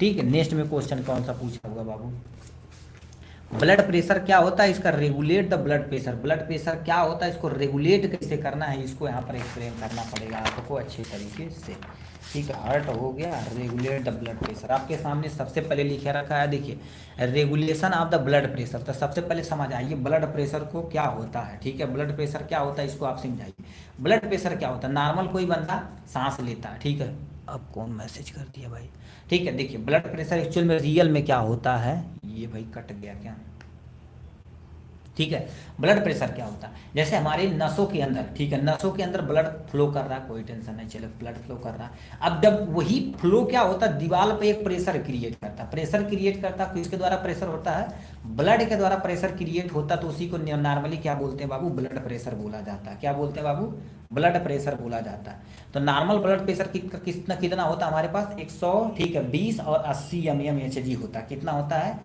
120 80 mmHg होता है, जो आपके सामने दिया गया है। तो 120 कितना होता है, सिस्टोलिक प्रेशर होता है, और 80 mm क्या होता है बाबू, 80 mm देखा जाए तो तुम्हारे पास डायस्टोलिक प्रेशर होता है, क्या होता है बाबू, डायस्टोलिक प्रेशर होता है, ठीक है, डायस्टोलिक प्रेशर होता है, जो सामने दिया गया है प्रेशर। अब इसको मेजर करने के लिए करते क्या, सबसे पहले डायरेक्ट मेथड, डायरेक्ट मेथड में क्या कर देते हैं, हमारी नस, ये नस है ना, तो नस में कैनुला लगा दिया जाता है, अभी तक हमें केवल देखे नहीं भाई, केवल बुक में ही पढ़े हुए हैं। इन दिस मेथड सबसे पहले blood pressure is measure by the puncturing on arteries, मतलब क्या करेंगे, आर्टरीज को पंचर कर देंगे, ठीक है, वहाँ पर कैनुला लगा के एक मानोमीटर लगा देंगे, उससे ब्लड प्रेशर मेजर किया जाता है, ये डायरेक्ट मेथड। इनडायरेक्ट मेथड में क्या होता है, ये बहुत आसान मेथड है, ठीक है, इसमें क्या होता है, indirect method also known as sphygmo, ठीक है, स्फाइग्नोमाइटोमेट्री मीटर बोला जाता है, मतलब इसी के द्वारा क्या कर दिया जाता है, मेजर किया जाता है। एक्चुअल में इसका उपयोग करते नहीं है, करते क्या है, देखिए हमारे पास हाथ लेते हैं किसी पर्सन का, ठीक है, हाथ लेते हैं तो आप सुने होंगे देखे होंगे, ऐसे हाथ करके यहाँ पर ऐसे फील किया जाता है, ऐसे देखेंगे फील करते हैं, ठीक है, ऐसे जो फील करते हैं तो इनडायरेक्ट मेथड होता है, ठीक है। इन दिस मेथड में सेलेक्ट द आर्म, ठीक है, एट द थंब पोर्शन, ठीक है, maintain the feel of pressure, अब उसको कौन सी आर्टरीज बोलते हैं, अब यहाँ से क्या करते हैं, या ब्लड में, ठीक है, कमेंट बॉक्स में लिख के दिखाइए, और उस पर एमसीक्यू भी क्वेश्चन पूछा गया है, ठीक है, एमसीक्यू क्वेश्चन भी पूछा गया है, ठीक। अब यहाँ से नेक्स्ट में दूसरा मेजर किया जाता है किससे, स्फाइग्नोमानोमीटर, जो सबसे सुटेबल तथा इजी तरीका होता है मेजर करने का,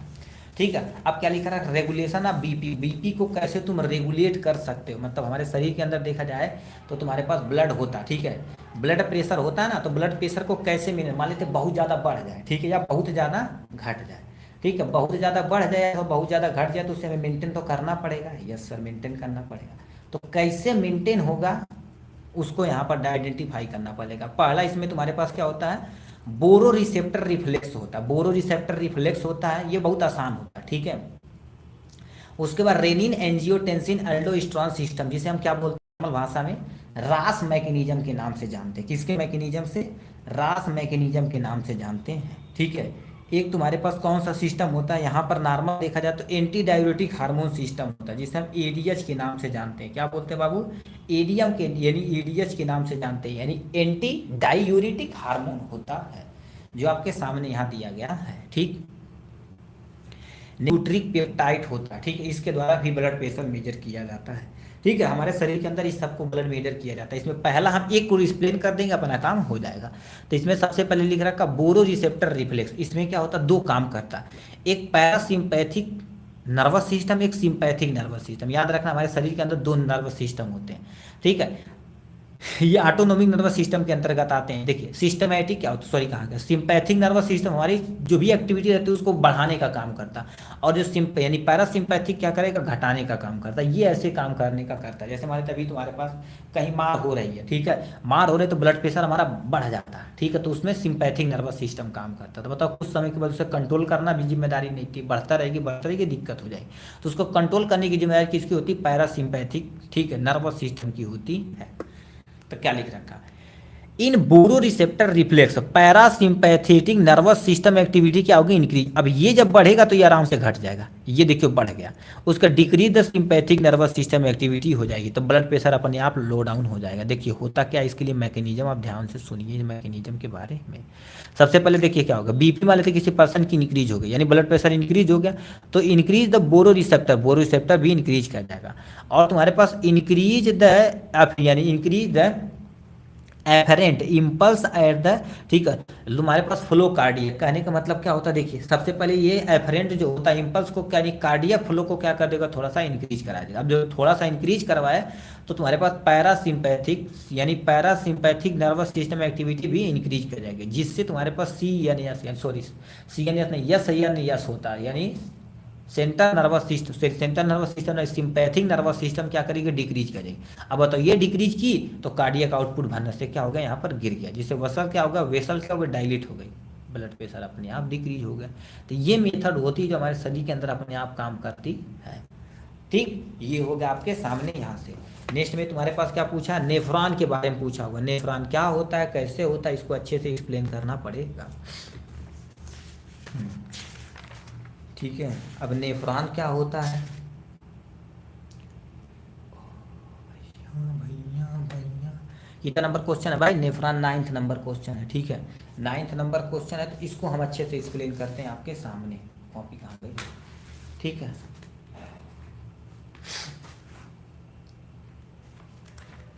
ठीक है, और ये बहुत इंपॉर्टेंट क्वेश्चनों में से एक है भाई, नेफ्रॉन पूछा जाता भाई। ठीक है, और इम्पोर्टेंट है, इसलिए अच्छे तरीके से इसको हम पढ़ाते हैं आपके सामने। ओ भाई कहाँ चला गया,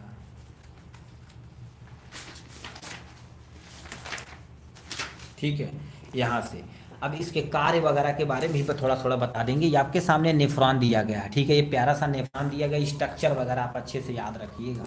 ठीक है, 10वां नंबर क्या क्वेश्चन पूछा है जी, मैक्चुएशन ऑफ, ठीक है, चलो कोई टेंशन नहीं, अभी इसको भी पढ़ा देते हैं आराम से। ठीक है, तो सबसे पहले देखिए क्या लिख रखा, नेफ्रॉन। अब नेफ्रॉन गुरुदेव क्या होता है, इनके बारे में थोड़ा सा एक्सप्लेन करने।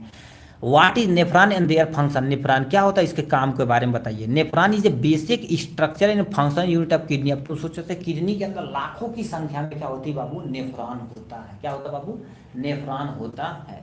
ठीक है, ईच किडनी है द मिलियन ऑफ, ठीक है, मिलियन ऑफ नेफ्रॉन प्रेजेंट है, मतलब हर एक किडनी के बाद देखा जाए तो कईयों मिलियन की संख्या में नेफ्रॉन प्रेजेंट होते हैं। इट रेगुलेट द, ठीक है, regulate the concentration of sodium, glucose, water level in urine, मतलब हमारे पेशाब के अंदर क्या कर देता है, वाटर लेवल को, सोडियम लेवल को, ग्लूकोज लेवल को मेंटेन करने की जिम्मेदारी नेफ्रॉन की होती है। किसकी जिम्मेदारी होती है बाबू, नेफ्रॉन की। तो आपके सामने ये प्यारा सा स्ट्रक्चर है नेफ्रॉन का, ये नहीं समझ में आता तो हमारे द्वारा बनाया जाता है, प्यारा सा, ध्यान से सुनिए। सबसे पहले क्या कर देते हैं, आपको बाउमैन कैप्सूल बनाना, ध्यान से सुनिए, ये डायग्राम बहुत हम अच्छे से बना देते हैं। ठीक है, ये आपके सामने हो जाएगा, यहाँ से ये स्ट्रक्चर हो जाएगा आपके सामने, यहाँ से। ठीक है, तो ये आपके सामने स्ट्रक्चर हो जाएगा यहाँ से। ठीक है, ऐसे इधर गया, ठीक है, उसके बाद इधर चला आया यहाँ से, ये पीसीटी यहाँ पर, सॉरी ये डीसीटी वाला पोर्शन होता है। ठीक है, इधर चला गया यहाँ से, ठीक है, ये हो गया आपके सामने यहाँ से। ठीक है, उसके बाद यहाँ से आ जाएगा इधर, ठीक है, यहाँ से आ जाएगा इधर, यहाँ से आ जाएगा इधर। ये आपके सामने ऐसा होता है। एक्चुअल में ये चौड़ा नहीं पतला होता है। सबसे पहले इस वाले पोर्शन को बाउमैन कैप्सूल, इसमें क्या कर देते हैं, एक नस आती है जो अशुद्ध ब्लड को लेकर आती है, यहाँ पर गुच्छा बनाते हैं, उसे ग्लोमेरुलस फिल्ट्रेशन बोलते हैं। क्या बोलते हैं, ग्लोमेरुलस फिल्ट्रेशन। यहाँ से शुद्ध होके क्या कर देता है, ऐसे वापस चला। ये एक्चुअल में न देखा जाए तो इसको लपेट के जाती है, बट हम कन्फ्यूजन न क्रिएट हो इसलिए नहीं बना रहे हैं। ठीक है, इसको बाउमैन कैप्सूल, इसको क्या बोलते हैं, पीसीटी बोलते हैं। इसको क्या बोलते हैं, लूप ऑफ हेनले बोला जाता है। क्या हो जाएगा, लूप ऑफ, ठीक है, ये हेनले हो जाएगा। क्या हो जाएगा, लूप ऑफ हेनले हो जाएगा। इसको क्या बोलते हैं, डीसीटी बोलते हैं, डिजिटल कन्वर्टर ट्यूब्यूल। और इसको क्या नाम दिया जाता है बाबू, कलेक्टिंग। ठीक है, ये तुम्हारे पास क्या हो जाएगा, कलेक्टिंग डक्ट हो जाएगा। क्या हो जाएगा, कलेक्टिंग डक्ट हो जाएगा, जो आपके सामने दिया गया है, डक्ट हो जाएगा। ठीक, तो ये हो गया आपके सामने। यहाँ से ये प्यारा सा स्ट्रक्चर वही चीज़ यहाँ बनाया गया, बट यहाँ पर सारा नाम लिखा गया है। देखिए, सबसे पहले इस कैप्सूल को बाउमैन कैप्सूल बोलते हैं। ये पीसीटी, प्रॉक्सिमल कन्वर्टर ट्यूब्यूल इसका नाम होता है। ठीक है, प्रॉक्सिमल कन्वर्टर ट्यूब्यूल होता है, जो आपके सामने दिया गया। ठीक है, मेंशन किया जाएगा पीडीएफ में पूरा फंक्शन वगैरह सारा वगैरह। ठीक है, होता क्या, देखिए, ये हो गया उसका पीसीटी हो गया। पीसीटी के बाद ये वाला जो हिस्सा आता है यू शेप का होता है, इसे लूप ऑफ हेनले बोलते हैं। ये भी क्वेश्चन पूछा गया है, यानी यू शेप किसका स्ट्रक्चर होता है, loop of Henle is the correct option पे टिक मार देना। डीसीटी जिसे प्रॉक्सिमल कन्वर्टर ट्यूब्यूल बोला जाता है, इसके तुम्हारे पास क्या बोलते हैं, एफरेंट आर्टरियोल बोला जाता है। उसके बाद ये कलेक्टिंग डक्ट हो जाएगा। और याद रखना, ये जो इधर से भी आता है, इधर से भी आता है, इधर लाखों की संख्या में नेफ्रॉन होते हैं जो अपना काम करते हैं। ठीक है, तो ये हो गया आपके सामने स्ट्रक्चर नेफ्रॉन वगैरह के बारे में। ठीक, नेक्स्ट क्या दे रखा बाबू, ठीक, लिख रखा तुम्हारे पास मेंस्ट्रुएशन क्या होता है। ठीक है, मेंस्ट्रुएशन साइकिल क्या होती है, इसके बारे में तुम्हें एक्सप्लेन करना पड़ेगा। उसके बाद इसी के बगल में प्रेगनेंसी के बारे में भी आपको डिफाइन करना है।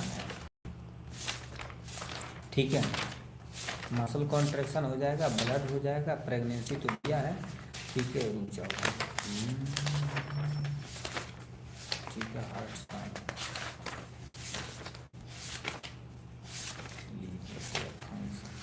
ठीक है, कोई टेंशन नहीं भाई। अब हम क्या कर देते हैं, सबसे पहले समझते हैं मेंस्ट्रुअल साइकिल क्या होती है।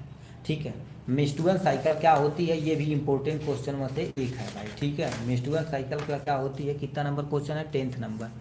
ठीक है, 10th नंबर क्वेश्चन है। ठीक है, तो इसको हम यहाँ से स्टडी करते हैं।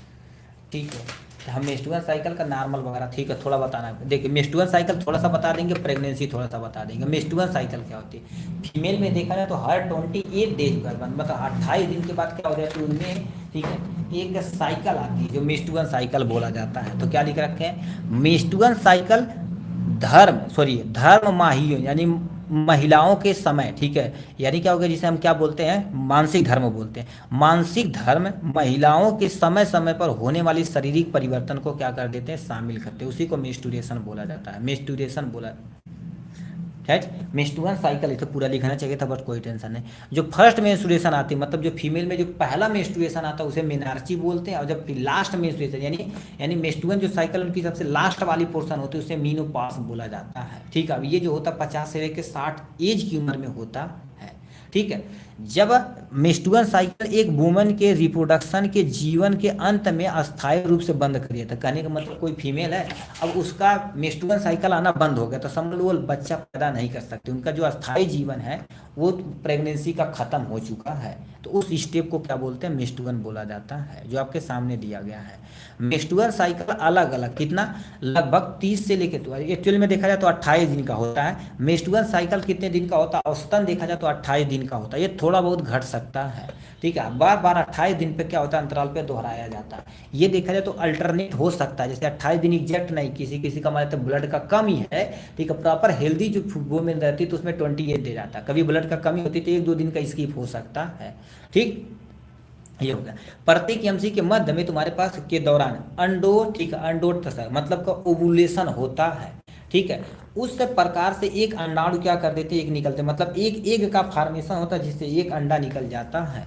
अब यहाँ से फेज, इसमें टोटल 3 फेज होते हैं। एक तुम्हारे पास क्या होगा, यानी क्या होता है, मेंचुअल फेज होता है, जिसमें 1 से लेकर 5 दिन तक होता है। फॉलिकल फेज में तुम्हारे पास 5 से लेकर 13 दिन तक होता है। ओवुलेशन फेज में तुम्हारे पास 14 दिन यानी 14वें दिन होता। ये देखा जाए तो 1-2 दिन होता बस। और इसी के दौरान यदि मान लेते हैं एक मैच्योर रहता है, ठीक है, और इस पर में जाएगा, फर्टिलाइज करेगा, तो प्रेगनेंसी की चांस ज़्यादा हो जाती है। ठीक है, ये हो गया। ल्यूटियल फेज क्या होता है, 15 से लेकर 28 दिन पर होता है। क्या होगा, ल्यूटियल फेज। जब स्पर्म फर्टिलाइज नहीं करता तो मेंस्ट्रुअल साइकिल, जो तुम्हारे पास जो लाइनिंग होती है, हमारे पास यूट्रस की लाइनिंग होती है, इसे इंडोमेट्रियम बोलते हैं, उसको काट के म्यूकस को एक को बाहर निकाल देता है।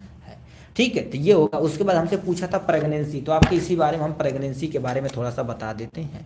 ये आपके सामने प्यारा सा रहा प्रेगनेंसी के बारे में। प्रेगनेंसी गुरुदेव क्या होती है, pregnancy is a condition of the carrying developing embryo and foetus in uterus. मतलब क्या होता है, प्रेगनेंसी एक ऐसी स्थिति होती है जब बेबी किसी भी यूट्रस, मतलब किसी भी फीमेल बॉडी के अंदर बच्चेदानी में डेवलप करता है, उस कंडीशन को प्रेगनेंसी बोलते हैं, जब तक वो बच्चा पैदा न हो जाए। ठीक है, जब तक वो बच्चा पैदा न हो जाए तो उस कंडीशन को प्रेगनेंसी बोला जाता है। ठीक है, लिख रखा टिपिकली। ठीक है,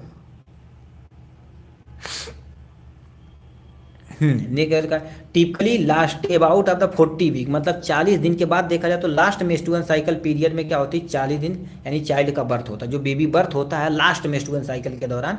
ठीक है, मतलब जो प्रेगनेंसी होती है 9 मंथ के बाद, 9 मंथ के बाद देखा जाए तो बेबी डेवलप होकर बाहर निकलता है, उसी को बोला जाता है pregnancy. During the pregnancy body under goes, तुम्हारे पास सफिशियंट हार्मोनल, मतलब बहुत सारे हार्मोनल चेंजेस होते हैं, प्रोगेस्टेरॉन एस्ट्रोजन लेवल कम हो जाएगा, और हमारे शरीर के अंदर है जो तुम्हारे पास ऑक्सीटोसिन लेवल होता है उसको बढ़ा के ज़्यादा कर दिया जाता है। ठीक, तो वो काम करते हैं। उसका फिजिकल चेंजेज होता है जो support of the foetal growth, मतलब जिससे तुम्हारे पास बहुत सारे फिजिकल चेंज होता है जिससे बेबी ग्रोथ में क्या कर देती है, मदद मिलती है। ठीक है, तो ये आपके सामने हो जाएगा यहाँ से। ठीक, अब इम्ब्रियो डेवलप की स्टेज क्या होती है, देखिए इम्ब्रियो डेवलप के टोटल 3 स्टेज होते हैं। 3 स्टेज मतलब 9 महीने होते हैं, 9 को 3 में डिवीजन किया गया, जैसे ट्राइमेस्टर बोलते हैं। अभी जैसे कोई औरत है ना तो कहते हैं हर 3 महीने के बाद आपको अल्ट्रासाउंड करवाना है, ये सारी चीज़ें देखना है, सब कुछ अच्छे से मैनेज है कि नहीं, तो उसको ट्राइमेस्टर बोला जाता है। क्या बोलते हैं बाबू, ट्राइमेस्टर। तो फर्स्ट ट्राइमेस्टर तुम्हारे पास कितना होता है, 1 से लेकर 12 वीक तक होता है, ये साप्ताहिक होता है। बेसिक इम्ब्रियो डेवलप होने लगता है, इस समय तुम्हारे पास मम्मी क्या सिम्टम देखा है, तो थकान महसूस होगी, ब्रेस्ट में थोड़ा सा डेवलपमेंट होगा, फ्रीक्वेंटली यूरिनेशन होगा, बार बार पेशाब होगा, और वोमिटिंग होगी यानी उल्टी की कंडीशन होगी, तो उसको क्या बोला जाएगा, फर्स्ट ट्राइमेस्टर। सेकेंड ट्राइमेस्टर में औरतों के अंदर क्या होता है, इसमें तुम्हारे पास कितना होता है, यानी 13 से लेकर 26, 13 से लेकर तुम्हारे पास क्या होता है, 13 से लेकर 26 वीक यहाँ पर इंक्लूडेड होता है। अब इसमें होता क्या, मोस्टली लिखा है तुम्हारे पास फीटस। ठीक है, एक्चुअली फीचर लिख दिए, फीटस तुम्हारे पास ग्रो रैपिडली और डेवलप द हेयर नेल और आर्गन, मतलब इसके शरीर के अंदर हेयर हो गया, आर्गनेल जितना लीवर हो गया, ठीक है, रिप्रोडक्टिव पार्ट हो गया, ये सब डेवलप होगा। ठीक है, इस समय देखा जाए तो बेबी यानी औरत को ज़्यादा से ज़्यादा एनर्जी की रिक्वायरमेंट होती है, तो उन्हें कैल्शियम होगा, प्रोटीन हो गया, ये सब चीज़ भर भर के खिलाया जाता है। क्यों, क्योंकि उनके शरीर के अंदर बेबी ग्रोथ कर रहा है, तो बेबी भी बढ़िया होगा और औरत भी बढ़िया होगी, तो ये होना चाहिए। थर्ड ट्राइमेस्टर में देखा जाए तो इंक्लूडिंग द 27 बर्थ, मतलब ये देखा जाए तब से होता है जब तक 27वां वीक होता, जब तक बेबी बाहर न निकल आता है। ठीक है, इसमें क्या होता है, फर्स्ट टाइम बेबी तुम्हारे पास लिखा at the time of the baby fully develop हो जाता है, बेबी फुल्ली डेवलप हो जाता है और वो बाहर निकलने के लिए काम करता है, तो बेबी बर्थ करा देता है बहुत सारे हार्मोनल चेंजेस के अनुसार। ठीक है, तो ये हो जाएगी प्रेगनेंसी के बारे में। तो इस तरह से देखा जाए तो हमने क्या कर दिया, इस सबको यानी लॉन्ग क्वेश्चन सबको अच्छे से मैनेज कर लिया है। अब यहाँ से तुम्हारे पास क्या पूछा, ज्वाइंट क्या होता है, टाइप ऑफ ज्वाइंट के बारे में पूरा डिटेल में बताना पड़ेगा। ठीक है, तो सबसे पहले ज्वाइंट क्या होता है, टाइप ऑफ ज्वाइंट क्या होता है, इसको अच्छे से मेंशन करना पड़ेगा। ठीक है,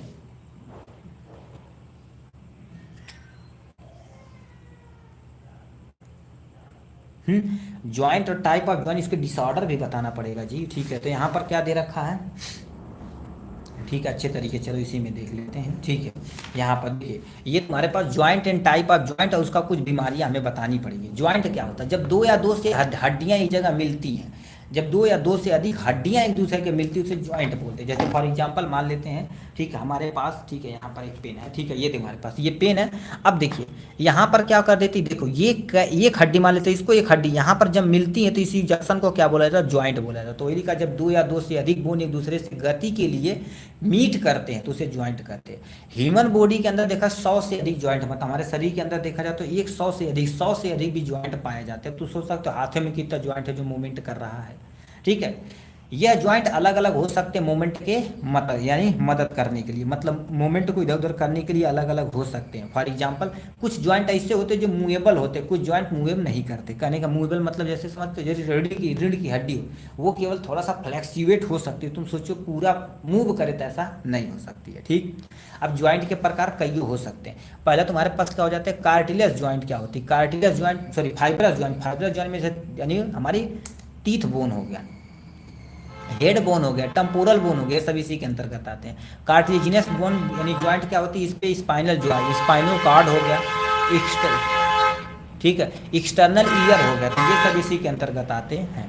ठीक है, साइनोवियल ज्वाइंट में जैसे हिप जोन हो गया, शोल्डर जॉइंट हो गया, ये सब इसी के अंतर्गत आते हैं। मोमेंट ऑफ ज्वाइंट, अब तुम्हारे पास कुछ ऐसे होते हैं जो मूवमेंट करते हैं, जैसे फीमर हो गया, एसिटाबुलम जो हमारे पास ये कुल्ला वाला पोर्शन होता है, ठीक, इसके अंतर्गत आते हैं। कुछ ज्वाइंट के डिजीज के बारे में बताना, अर्थमाइट यानी क्या होगा, रेमेटॉइड अर्थराइटिस होता है, ग्वाइटर होता है, ज्वाइंट डिसलोकेशन होता है। ठीक है, मतलब जो ज्वाइंट हो थोड़ा सा लीक यानी देखेंगे किसी का पैर थोड़ा सा टिल्ट टेढ़ा हो जाता है तो उसके अंतर्गत आता है। ठीक है, ये ज्वाइंट हो गया, इसके डिसऑर्डर हो चुके हैं। नेक्स्ट क्वेश्चन क्या तुमसे पूछा, लिम्फ नोड किसे कहते हैं, इसको एक्सप्लेन करना पड़ेगा अच्छे से आपको। ठीक है, लिम्फ नोड क्या होता है, कैसे होता है, इसको अच्छे से एक्सप्लेन करना पड़ेगा। ठीक है, तो आपके सामने लिम्फेटिक सिस्टम हो जाएगा, उसके बाद लिम्फ नोड हो जाएगा। ठीक है, देखिए आपके सामने लिम्फ दिया गया, लिम्फेटिक नोड दिया गया। अब लिम्फेटिक नोड क्या होता है, ध्यान से आप सुनिए। It is also called lymphatic gland, इसे क्या बोलते हैं बाबू, लिम्फेटिक ग्लैंड बोला जाता है। ठीक है, दीज आर द स्मॉल, ये क्या होते हैं, स्मॉल होते हैं, ओवल शेप होते हैं, बीन शेप स्ट्रक्चर होते हैं, जो पर यानी ग्लैंड प्रेजेंट इन द लिखा present in the course of lymphatic vessel. याद रखना इसके अंदर तुम्हारे पास लिम्फ होते हैं, लिम्फ वेसल होती है, ब्लड बट नहीं होता, ब्लड याद रखना ब्लड नहीं होता, ये भी क्वेश्चन पूछा गया है ब्लड होता है कि नहीं। ठीक, तो बोल देंगे ब्लड नहीं होता है। ठीक, लिम्फ नोड आर यूजुअली तुम्हारे पास क्या होगा, डिस्ट्रीब्यूट इन ग्रुप, मतलब हमेशा हमेशा ये ग्रुप में पाए जाते हैं। ठीक है, लिखा द मेन, लिखा main group of the gland are present in the neck और थोरैक्स तथा अपना रीजन पे पाए जाते हैं। ठीक है, ये हो गया। अब इनका तुम्हारे पास ये कंटेन क्या करते हैं, ठीक है, ये कनकेव बॉर्डर से पे हाइलम कंटेन करते हैं, क्या कंटेन करते हैं, और क्या होगा आउटर डेंस जो तुम्हारे पास फाइब्रस होता है उसे कैप्सूल बोला जाता है। अभी हम आपको यानी एक्चुअल में लिम्फ का स्ट्रक्चर दिखाते हैं तो आप ज़्यादा सूटेबल समझेंगे। ठीक है, क्यों, क्योंकि लिम्फ है आप देख पाएंगे तभी कुछ आइडेंटिफाई कर पाएंगे, यहाँ पर बनाया हुआ है।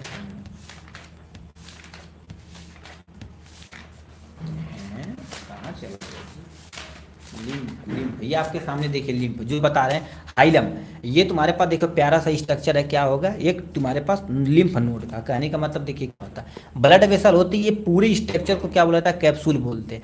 एक जो तुम्हारे पास बीच में होता है लिम्फोसाइड होती है, टी लिम्फोसाइड, बी लिम्फोसाइड कुछ भी हो सकती है, ट्रेबुलस होता है, और तुम्हारे पास क्या होता है, ठीक है, इसको सब कैप्सुलर साइनस होता है, जिस साइनस मतलब पतली पतली पतली नसें होती हैं जो अपना काम करती हैं, डिफेंस का काम करती हैं। ठीक है, ये हो गया। Capsule give the rise of the fibrous tumour, fibrous bond होते हैं जिसे हम क्या बोलते हैं, ट्रेबुलिया बोलते हैं, क्या बोलते हैं, ट्रेबुलिया बोला जाता है, जो आपके सामने वहाँ पर बताएं से जो निकला हुआ था।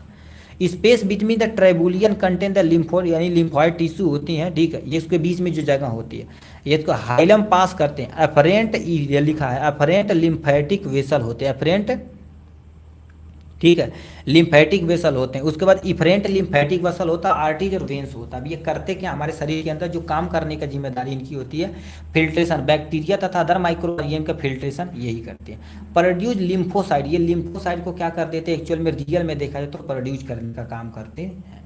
ठीक है, तो ये होगा लिम्फ नोड के बारे में। इधर थोड़ा सा तेजी से चल रहे हैं। बॉडी मास इंडेक्स क्या होता है, इसको एक्सप्लेन करना पड़ेगा। ठीक है, BMI, ठीक है, कितना number question, 3rd number question है। ठीक है, बॉडी मास इंडेक्स, इधर आ जा बाबू तुम। ठीक है, बॉडी मास इंडेक्स पे बता देते हैं कितना नंबर है, 12 नंबर पेज पे। ठीक है, बॉडी मास इंडेक्स क्या होता है, BMI जिसे शॉर्ट में बोला जाता है।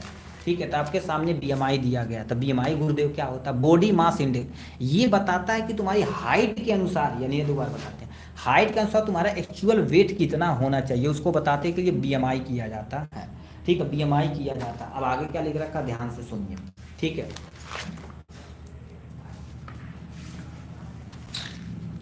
ठीक क्या लिख रखा, ध्यान से इधर बताते हैं। लिखा BMI is and international recognisation measure of an individual weight state, मतलब हमारे शरीर के अंदर क्या कर देती है, शरीर एक्चुअली में शरीर का वेट कितना होना चाहिए इंटरनेशनल लेवल पे, उसे रिकॉग्नाइज करने के लिए बॉडी मास इंडेक्स किया जाता है। It is a base on the weight, weight के अनुसार क्या कर देते हैं, ये वेट के अनुसार होता है कि आप किसी भी पीपुल की हाइट कितनी है, लिखा लिखा difference between the people of a different height, उसकी हाइट एक्चुअल में कितनी है उसको मेंशन करने के लिए हम क्या कर देते हैं, बीएमआई करवाते हैं। ठीक है, बीएमआई इज ए, ठीक है, BMI is the calculate by the dividing the person weight in kg में, और उसका क्या कर देते हैं, हाइट हम क्या लेते हैं, मीटर में लेते हैं, इन दोनों को डिवाइड करते हैं, हमारे पास बीएमआई बन के तैयार हो जाता है। तो बीएमआई इक्वल टू क्या होता है, वेट केजी में लिखेंगे और हाइट मीटर स्क्वायर में लिखेंगे। ठीक है, तो हमारे पास फॉर एग्जाम्पल हमने क्या कर दिया, यहाँ से एक लिया हुआ मान तो कोई पर्सन 70 किलो का, उसका हाइट कितना 1.8 मीटर है, तो ये क्या करेंगे 70 बटे में 1.8 का स्क्वायर रखना है, तो इसका स्क्वायर करेंगे तो 18 कितना होता है 324, तो हम जो जगह पे पॉइंट लगा दें 303.4 हो जाएगा, 24 हो जाएगा, इसको डिवीजन करेंगे तो हमारे पास 21 आ जाएगा, इसकी यूनिट वगैरह नहीं होती है, याद रखना।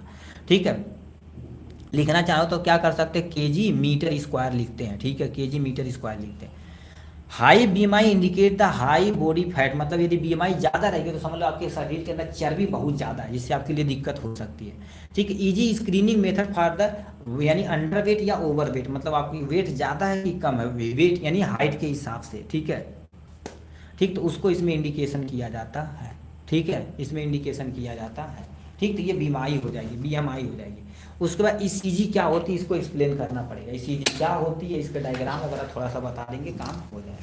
ठीक है, तो आपके सामने दे रखा प्यारा सा ईसीजी के बारे में। ईसीजी गुरुदेव क्या होता है, ईसीजी का फुल नेम क्या होता है, इलेक्ट्रोकार्डियोग्राम होता है। क्या होता है, इलेक्ट्रोकार्डियोग्राम होता है। ठीक है, ठीक है, लिखा it is the process of producing, यानी क्या होगा, रिकॉर्डिंग ऑफ द इलेक्ट्रिकल यानी इलेक्ट्रिकल एक्टिविटी आप heart on the graph paper, मतलब सिंपल सा क्या होती है कि हमारी हार्ट की एक्टिविटी है ग्राफ पेपर पर रिप्रेजेंट की जाती है, उसी को ईसीजी बोलते हैं, बस सिंपल था। ठीक, it is A made up of the instrument is called the electrocardiograph, मतलब जो इंस्ट्रूमेंट का उपयोग किया जाता है उसको इलेक्ट्रोकार्डियोग्राफ बोला जाता है। प्रोसेस को क्या बोला जाता है, इलेक्ट्रोकार्डियोग्राफी बोलते हैं। ये आपके सामने डायग्राम याद रखना, ये सिस्टोलिक प्रेशर होता है, इसको क्या बोलते हैं, रिलैक्सेशन फेज बोला जाता है। ये तुम्हारे पास देखो पीक पे PQRS T होता है, टी को रिलैक्सेशन फेज भी बोला जाता है, ये भी एमसीक्यू में पूछा गया है। ठीक है, तो ये सीजी हो गया। किडनी और इसका फंक्शन के बारे में थोड़ा सा तुम्हें बताना पड़ेगा, किडनी क्या होती है, इसके फंक्शन के बारे में थोड़ा सा एक्सप्लेन कर देंगे आराम से, यहाँ से हो जाएगा। ठीक है, 5वां नंबर क्वेश्चन, 14 नंबर पेज पे। ठीक है, तो किडनी क्या होता है इसके बारे में थोड़ा सा कामों में लिख देंगे। किडनी क्या होती है, किडनी आज ए 2 वेन शेप स्ट्रक्चर होता है। ठीक है, आर लोकेटेड द, ठीक है, located on either side of spinal below the rib cage, मतलब ये क्या कर देती है, हमारे जो रीढ़ की हड्डी होती है ना, इसके बगल अगल में तुम्हारे पास 2 किडनी होती है, जो बीन शेप की होती है। किस शेप की होती है, एक्चुअली में रियल में देखा जाए तो बीन शेप की होती है। ठीक है, बीन शेप की होती है, जो अपना काम करती है। Million of nephron present in each kidney, हर एक किडनी में देखा जाए तो मिलियन ऑफ नेफ्रॉन तुम्हारे पास क्या होते हैं, इसके अंदर प्रेजेंट होते हैं। ठीक, structure and function unit of kidney को हम नेफ्रॉन बोलते हैं। कोई पूछेगा नेफ्रॉन किसे कहते हैं, तो बोलेंगे nephron is structure and function unit of kidney, इन्होंने नेफ्रॉन बोलते हैं। ठीक, ये प्यारा सा आपके सामने स्ट्रक्चर हो गया। हमारे पास 2 बीन शेप किडनी होती है, ये जो नली आती है इसे यूरेटर बोलते हैं, पेशाब की थैली, इसे पेशाब की नली बोलते हैं। इस वाले को थैली को यूरिनरी ब्लैडर यानी पेशाब की थैली बोलते हैं। यूरेथ्रा के द्वारा हम पेशाब बाहर निकालते हैं। मेल में यूरेथ्रा क्या होता है, बड़ा होता है, फीमेल में देखा जाए छोटा होता है। अब यूरिन जो बन चुका है, ठीक है, उसका कंपोजिशन क्या होता है यहाँ पर दिया गया है। ठीक है, कंपोजिशन क्या होता है, कैसे होता है, देखिए आपके सामने दिया गया, क्या दे रखा, यानी उसमें 95% वाटर होता है, 2% यूरिया, 2% यूरिक एसिड और 1% अन्य चीजें हो सकती हैं। अब इसका काम क्या होता है, रास मैकेनिज्म के द्वारा हमारे ब्लड प्रेशर को रेगुलेट करना इसकी जिम्मेदारी होती है। Regulate the blood pH, blood के पीएच को रेगुलेट करने की जिम्मेदारी इन्हीं की होती है। एसिडिक नेचर बढ़ेगा तो समझ लो हमारे पास यूरिक एसिड बढ़ रहा है। ठीक, ब्लड वॉल्यूम को मेंटेन करना इन्हीं का काम होता है। रेगुलेट आस्मो, ठीक है, आस्मोलिटी को क्या कर देता है, रेगुलेट करने की जिम्मेदारी है। वेस्ट रिमूव, या जो हमारे पास वेस्टेज होते हैं उसको रिमूव करने की जिम्मेदारी इन्हीं की होती है। ठीक, तो ये किडनी हो गया, किडनी का काम हो गया आपके सामने यहाँ से। नेक्स्ट में तुम्हारे पास क्या लिखा रखा है जी, होम्योपोइसिस क्या होता है। 6ठा नंबर क्या पूछा, होम्योपोइसिस क्या होता है, इसको अच्छे से एक्सप्लेन करना पड़ेगा। कितना,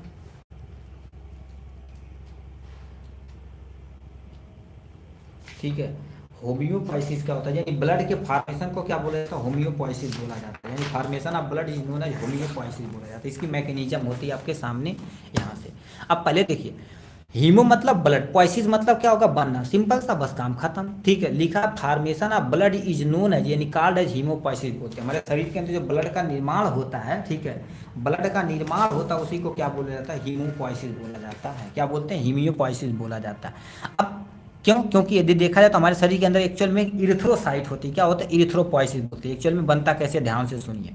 हमारे शरीर के अंदर इस वाले लेवल को आप ध्यान से देखिएगा, ठीक है, तब काम हो जाएगा।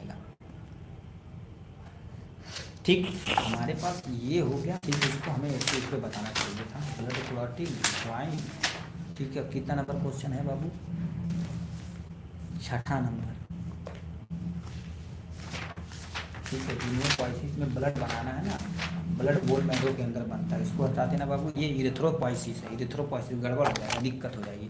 हीमोपोइसिस ये हो जाएगी, ब्लड के बनने की निर्माण को, जो डिफिनेशन सही था, यानी ब्लड के फॉर्मेशन को क्या बोलते हैं, होम्योपोइसिस बोलते हैं। फॉर्मेशन ऑफ ब्लड में WBC, RBC, प्लेटलेट कुछ भी हो सकता है, तो उसे होम्योपोइसिस बोलते हैं।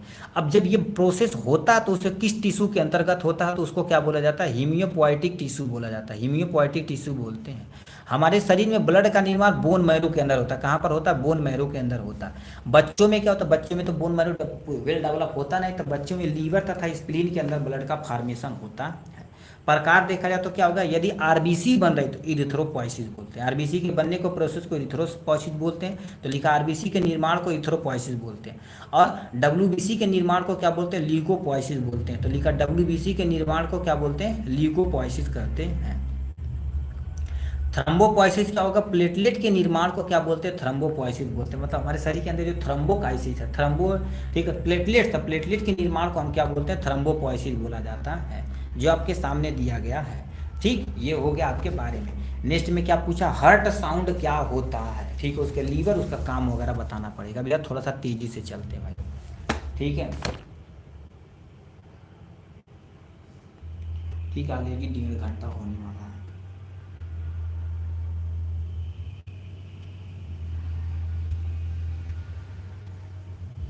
ठीक है, अब हार्ट साउंड क्या होता है, heart sound are noise generated by the beating heart and resulting the flow of the blood through it. मतलब कहने का मतलब, हार्ट जब हमारा धड़कता है, ठीक है, मतलब फूलता पिचकता, तो उससे साउंड प्रोड्यूस होती है, उसी को हार्ट साउंड बोला जाता है। They are the primary causes by the closing of, ठीक है, हार्ट वाल, ठीक, मतलब हमारी जो हार्ट की वाल होती है, क्लोज होती है तथा ओपन होती है, ठीक है। 4 वाल होती है, तो वो 4 वाल जब अपने आप को पारी पारा, ठीक है, मतलब एक के बाद एक के बाद ओपन करेंगे अथवा क्लोज करेंगे, तो उसी से एक साउंड प्रोड्यूस होता है, जिसे हार्ट साउंड बोला जाता है।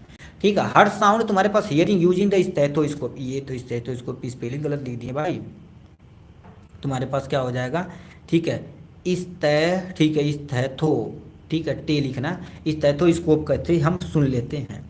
मेन, ठीक है, लिखा 2 मेन हार्ट साउंड तुम्हारे पास होता है। हमारे शरीर के अंदर दो, हमें ब्लड के, सॉरी, हार्ट के अंदर 2 साउंड होते हैं, एक लब होता है, एक सुने होंगे डब होता है। लब क्या होता है, जब हमारे पास बाई और ट्राई का स्पीड वाल दोनों क्या होते हैं, ठीक है, क्लोज होते हैं। दोबारा सुनिए, प्रोड्यूस बाय द क्लोजनेस, यानी closure of the bi and tricuspid valve at the started of systolic. मतलब सिस्टोलिक जब प्रेशर होता है, तो बाई कास्पिड वाल और ट्राई कास्पिड वाल दोनों क्या होते हैं, एक दूसरे से क्लोज होते, तो लब की आवाज आती है। क्या होगा, उससे यस1 यानी साउंड 1 बोला जाता है। अब साउंड 2 तुम्हारे पास किससे बोला जाता है, सेकेंड हार्ट साउंड, यानी जिसे हम यस2 बोलते हैं, डब आती है। अब ये क्या होती है, caused by the closeness of the semilunar valve होती है, जिसे ऑर्टिक तथा पल्मोनरी वाल, दोनों ऑर्टिक तथा पल्मोनरी वाल जब क्लोज होती हैं, इंड ऑफ सिस्टोल, यहाँ पर सिस्टोल स्टार्ट होता है, यहाँ पर सिस्टोलिक बंद होता है, तो हमारे डब की आवाज़ आती है। अब इसको मेजर करने के लिए क्या करेंगे, ईसीजी का प्रयोग करेंगे, स्टेथोस्कोप, एक्सरे तो ना के बराबर किया जाता है, ये दोनों किया जाता है, इस ईसीजी से पता चल जाता है। लीवर और इसके काम के बारे में बताना पड़ेगा, लीवर क्या होता है, इसका काम के बारे में पूरा डिटेल में बताना पड़ेगा। लीवर और देयर फंक्शन के बारे में बताना पड़ेगा। अब जल्दी से खत्म हो जाएगा, दिक्कत ना लीजिए, अब थोड़ा सा शॉर्ट में चलते हैं, ठीक है, अपना काम हो जाएगा। लीवर क्या होता है, देखिए, liver is a largest vital organ located in the upper right of the abdomen. मतलब एब्डोमेन रीजन पे राइट साइड में एक ग्लैंड पाई जाती है, जो सबसे बड़ी ग्लैंड हमारे शरीर की होती है, इसे लार्जेस्ट ग्लैंड लीवर बोला जाता है। Liver is a largest internal gland, मतलब हमारे शरीर के अंदर सबसे बड़ी ग्लैंड जो तुम्हारे पास होती है इंटरनल, यही होती है। लीवर क्या कर देता, सिक्रीट क्या करता, बाइल एसिड का, बाइल एसिड का सिक्रीशन कौन करता है, लीवर करता है। बट स्टोरेज करने की जिम्मेदारी किसकी होती है, गाल ब्लैडर की होती है। तो लिखा bile acid storage by the gall bladder, gall bladder के द्वारा क्या कर दिया, स्टोरेज किया जाता है, जो आपके सामने दिया गया। अब इसका फंक्शन क्या होता है, पहले दे रखा मेटाबॉलिज्म, यानी कार्बोहाइड्रेट तथा प्रोटीन और फैट का मेटाबॉलिज्म करना लीवर के अंतर्गत होता है। डिटॉक्सिफिकेशन करना है, टॉक्सिक हो गया, एल्कोहल हो गया, ड्रग्स हो गया, उसका डिटॉक्सिफिकेशन करना लीवर करता है। बाइल का प्रोडक्शन करना लीवर का काम होता है। प्रोटीन का सिंथेसिस करना यही काम करता है, ठीक है। स्टोरेज एनर्जी के रूप में, यानी देखो जो स्टोरेज होता है ग्लाइकोजन के रूप में, याद रखना ये ग्लाइकोजन, ग्लाइकोजन के रूप में जो एनर्जी स्टोरेज होती है हमारे शरीर के अंदर, स्टोरेज होती है लीवर के अंदर। जब जरूरत होती है थोड़ा थोड़ा थोड़ा थोड़ा निकाल के यूज कराया जाता है।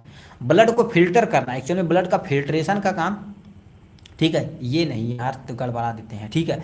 यानी यूरिया का प्रोडक्शन करना, ठीक है, यूरिया का, ठीक है, यूरिया का, ठीक है, यूरिया का प्रोडक्शन करना यहीं पर होता है, फिल्ट्रेशन नहीं लिखना, ठीक है। ब्लड में, ठीक है, यानी क्या होता है, ब्लड में यूरिया का क्या कर देना है, प्रोडक्शन करना, ठीक है। यानी यूरिया का प्रोडक्शन कहाँ पर होता है, यहीं पर होता है। फिर ये भेज दिया जाता है किडनी को, किडनी फिल्टर करके बाहर कर देती है अपने शरीर से, ठीक। ये तुम्हारे पास लीवर का काम वगैरह होता है। 3 सेंस आर्गन के नाम बताना पड़ेगा। सेंस आर्गन के होता क्या, कोई 3 सेंस आर्गन का नाम बताना पड़ेगा। तो आपके सामने लिख रखा सेंस आर्गन। सेंस आर्गन क्या होता है, हमारे अगल बगल जितनी इन्वायरमेंट में, गर्मी है, सर्दी है, बरसात है, टेस्ट है, महक कैसा, ये सब को डिटेक्ट करने के लिए हमारे पास सेंस आर्गन होते हैं। टोटल 5 सेंस आर्गन होते हैं जो ये सब बताते हैं। तो क्या लिखा, sense organ are specialise structure होता है in body that detect and respond to a specific stimulus from the environmental. Light से क्या कर देते, रिस्पॉन्स करती है हमारी शरीर, जो तुम्हारे पास आई यानी कोई चीज़ देखने। साउंड कान का काम करती, टच स्किन का काम करती, इसमें नोज का काम करती है, और टेस्ट जीभ का काम होता है। तो ये सब करने की जिम्मेदारी सेंस आर्गन की होती है, ठीक है। तो हमारे पास इतने सेंस आर्गन दिए गए। पहले तुम्हारे पास आई क्या कर देते, रिस्पॉन्सिबल, ठीक है, लिख रखा तुम्हारे पास रिस्पॉन्सिबल फॉर विजन, देखने के लिए किसकी जिम्मेदारी होती है, आई की। सुनने की जिम्मेदारी किसकी होती है, ईयर की। लिखा सेंस डेवलप, ठीक है, sense sound wave and balance करने की जिम्मेदारी ईयर की होती है। नोज, ठीक है, मतलब हमारे अगल बगल तुम्हारे पास महक कैसी आ रही है, सुगंध कैसी आ रही है, उसको डिटेक्ट करने के लिए, कोई केमिकल, हवा कैसा है, केमिकल कैसा ऑर्डर, उन सबको जानने के लिए नोज चाहिए। टंग से क्या कर देता है, टंग से का देखा जाए तो सेंस टेस्ट करता है, मतलब हमारे अगल बगल तुम्हारे पास क्या होगा, यानी स्वीट है, स्वीट नहीं है, स्वीट हो गया, सोर हो गया, साल्ट हो गया, बीटर होगा, यूमानी हो गया। कहने का मतलब हमारे पास ये हवा पोर्सन, ठीक है, यहाँ पर लीफ होता, सॉरी लीफ नहीं, टंग्स होता, तो इसी में होता हमारे पास टेस्ट बड, ऐसे ऐसे होते हैं, कभी देखे होंगे शीशे वगैरह में टेस्ट बड होते हैं, जो टेस्ट को डिटेक्ट करते हैं। स्किन में देखा जाए तो हमारे पास क्या डिटेक्ट टच, यानी प्रेशर और टेम्परेचर वगैरह को डिटेक्ट करते हैं। तो ये काम होता है सेंस आर्गन, और सेंस आर्गन के बारे में हो जाएगा यहाँ से। नेक्स्ट क्वेश्चन क्या पूछा जी, ग्लाइकोमा क्या होता है, ठीक है, ग्लाइकोमा नीचे दिया गया। ग्लाइकोमा एक तरह की बीमारी होती है जो हमारी आंखों में होने वाली बीमारी है। Glaucoma is a group of disease, मतलब इसमें एक नॉर्मल बीमारी नहीं, कईयों बीमारी हो सकती है, ठीक है। इसमें होता क्या, glaucoma increase the intraocular pressure and damage the optic nerve. कहने का मतलब क्या होता है, देखिए हमारे पास आंखें हो गई, ठीक है, आंखें हो गई इधर से, और ये हमारे पास लेंस हो गया, ठीक है। यहीं पर हमारे पास ऑप्टिक नर्व लेके जाती है जो ब्रेन को सिग्नल देती है, ऑप्टिक नर्व। अब ये रेटिना पे जो इम्पल्स पड़ता है, यहाँ पर ये तुम्हारे पास ऐसे नसें जाती हैं। इस वाले को यहाँ पर जो एक ह्यूमर, यानी एक तुम्हारे पास लिक्विड रहता है, उसको एक्वस ह्यूमर बोला जाता है, और इसके अंदर जो तुम्हें लिक्विड रहता है उसे विट्रस ह्यूमर बोलते हैं। अब ये प्रेशर जब इंक्रीज करेगा, दोनों मिलकर प्रेशर इंक्रीज करते हैं ऑप्टिक डैम, यानी ऑप्टिक नर्व पे। ऑप्टिक नर्व धीरे धीरे धीरे धीरे डैमेज होगी, जो बताओ नर्व इम्पल्स लेके जा रही वही नहीं जा पा रही, तो ग्लाइकोमा काजेज हो जाएगा। तो लिखा in glaucoma increase the intraocular pressure, मतलब इनमें इंट्राऑकुलर प्रेशर क्या हो जाएगी, ज़्यादा पड़ जाएगी, इससे ऑप्टिक नर्व धीरे धीरे डैमेज हो जाएगी, तो ग्लाइकोमा कॉजेज हो जाएगा। इसका सिम्टम्स तुम्हारे पास क्या होता है, यानी लॉस ऑफ विजन, सही से आपको दिखेगा नहीं, या पूरी तरह से दिखवा नहीं करेगा, दिखेगा तो ब्लर दिखेगा, आई पेन होगी, आंख दर्द होगी, आपकी आंखें लाल हो जाएगी। इसका ट्रीटमेंट करने के लिए क्या करना पड़ेगा, जिसे नॉर्मल भाषा में, ठीक है, यानी आई ड्रॉप का उपयोग करते हैं और मेडिकेशन का उपयोग करते हैं, और नहीं होता था तो हम सर्जरी करते हैं। ग्लाइकोमा के बारे में मोस्टली ग्लाइकोमा ना के बराबर होता है सर्जरी, यदि रोशनी रहती है तो हम कर देते हैं, तो किया नहीं जाता है, ठीक है। नेक्स्ट में तुम्हारे पास क्या लिख रखा है, हाइपर टेंशन के बारे में आते हैं, ठीक है। अब इधर सब पे उसी लिख देते हैं, नाम दे रखा हाइपर टेंशन। हाइपर मतलब ज़्यादा, टेंशन मतलब जान ही रहे, ठीक है। तो हमारे हाइपर टेंशन को नॉर्मल भाषा में क्या बोला जाता है, हमारे पास हाई ब्लड प्रेशर। अब देखिए हमारे शरीर के अंदर जब ब्लड प्रेशर बढ़ जाता है तो उस कंडीशन को हाइपर ब्लड प्रेशर यानी हाइपर टेंशन कहते हैं। Hypertension commonly called the high blood pressure, इसे क्या बोला जाता है? हाई ब्लड प्रेशर बोला जाता है। Hypertension is a medical condition where the force of the blood against the wall of the arteries is known as, ज्यादा हो जाती है। कहने का मतलब ये हमारे पास नसें हैं, नसों की दीवारों पर देखेंगे तुम्हारे पास एक प्रेशर क्रिएट करता है जो किसके द्वारा? ब्लड के द्वारा होता है, जो नॉर्मल से ज्यादा जब बढ़ जाता है तो उस कंडीशन को हाइपरटेंशन कहते हैं। नॉर्मल बीपी तुम्हारे पास कितना होता है? 120 80 एमएमएचजी होता है। क्या होता है? एचजी होता है। अब यही बढ़ के जब ज़्यादा हो जाता है 120 से 40 हो जाए, 80 का 90 एमएमएचजी हो जाए, ठीक है, तो ये तुम्हारे पास ये जब बढ़ेगा तो हाइपर टेंशन हो जाएगा। अब लंबे समय तक रहेगा तो आपके लिए बहुत सारी दिक्कतें हो सकती है, हाइपर टेंशन की बीमारी हो जाएगी, ठीक है। अब ये काहे होता है? आपकी ओबेसिटी, कोई बंदा मोटापा है तो स्ट्रेस ले रहा है तो स्मोकिंग कर रहा है तो हाइपर टेंशन का खतरा बढ़ सकता है, ठीक है। नेक्स्ट में तुम्हारे पास लिखा है पास्चुरेशन, मतलब पास्चुरेशन जो बेबी डिलीवर किया जाता है, बेबी बच्चा बाहर निकाला जाता है, उसी प्रोसेस को बोला जाता है, ठीक है। अब ये क्या लिख रखा? लिख रखा parturition is a medical term of the process of the child birth where the baby is deliver from the uterus where the a body deliver from the uterus, ठीक है, आउटसाइड द वुमेन बॉडी। मतलब क्या कहती है? एक ऐसा process होता है जिसमें बेबी यूट्रस के द्वारा फीमेल की बॉडी से बाहर आता है, तो उस प्रक्रिया को हम क्या बोलते हैं? प्रक्रिएशन बोला जाता है, ठीक है। It involve A severe of the physiological hormonal changes होते हैं दैट क्लाइमेट इन, ठीक है, देखो लिखा क्लाइमेट नहीं, क्यूलिमेट दिया गया इन लेबर और डिलीवरी, मतलब इसे नॉर्मल भाषा में क्या कहते हैं? लेबर पेन हो रहा है। और इसके साथ साथ फिजिकल चेंजेज और हार्मोनल चेंजेज, हार्मोनल चेंजेज बहुत तगड़ा काम करते हैं। हमारे शरीर के अंदर प्रोजेस्टेरोन एस्ट्रोजन लेवल कम हो जाता है, जिससे ऑक्सीटोसिन लेवल बढ़ जाता है, जिससे हमारे पास यूट्रस को धक्का मार के शरीर से बेबी को बाहर निकाल देता है। ऑक्सीटोसिन जो मेन रोल प्ले करता है, ठीक है, ये हमारे पास सबसे ज्यादा काम करता है। मैक्टुएशन क्या होता है? जो हम पेशाब बाहर निकालते हैं अपने शरीर से, उसी को क्या बोलते हैं? मैक्टुएशन बोलते हैं। तो क्या लिखा? मैक्टुएशन या urination is the physiological process of expelling, ठीक है, एक्सपेलिंग मतलब बाहर की तरफ निकालना, urine from the urinary bladder through the urethra, ठीक है, to outside the body is known as, तुम्हारे पास क्या बोलते हैं? मैक्टुएशन बोला जाता है। It regulate by the combination of the voluntary तथा इनवॉलेंट्री मैकेनिज्म, ये देखा जाए तो हमारे शरीर के अंदर क्या कर देता है? जो तुम्हारे पास वॉलेंट्री तथा इनवॉलेंट्री कॉम्बिनेशन होता है, दोनों। वॉलेंट्री मतलब हम जब हमारी इच्छा होती तभी निकलता, छोटे बच्चों में देखें इनवॉलेंट्री होता, वो अपने आप पेशाब कर देते हैं, ठीक है, ये हो जाएगा इनके बारे में। नेक्स्ट में तुम्हारे पास क्या पूछा है जी? ये हो गया आरबीसी का फंक्शन, तो भाई बता देंगे, ठीक है। आरबीसी क्या इतने दिन पे काम करती है, ऐसे वैसे सब काम क्या करना, लिख देना थोड़ा सा। आरबीसी का फंक्शन यदि देखना चाहे तो यहाँ लिखा गया। आरबीसी क्या होता है? रेड कलर की होती है, due to presence of oxygen haemoglobin, ठीक। अब उसकी जीवन काल कितना होता है? 100 से लेकर 120 दिन तक। बनता कहाँ है? बोन मैरो के अंदर बनता। बनने की प्रक्रिया को इथेरोपोइसिस बोलते हैं। तो ये सब चीज आप वहाँ छाप सकते हैं।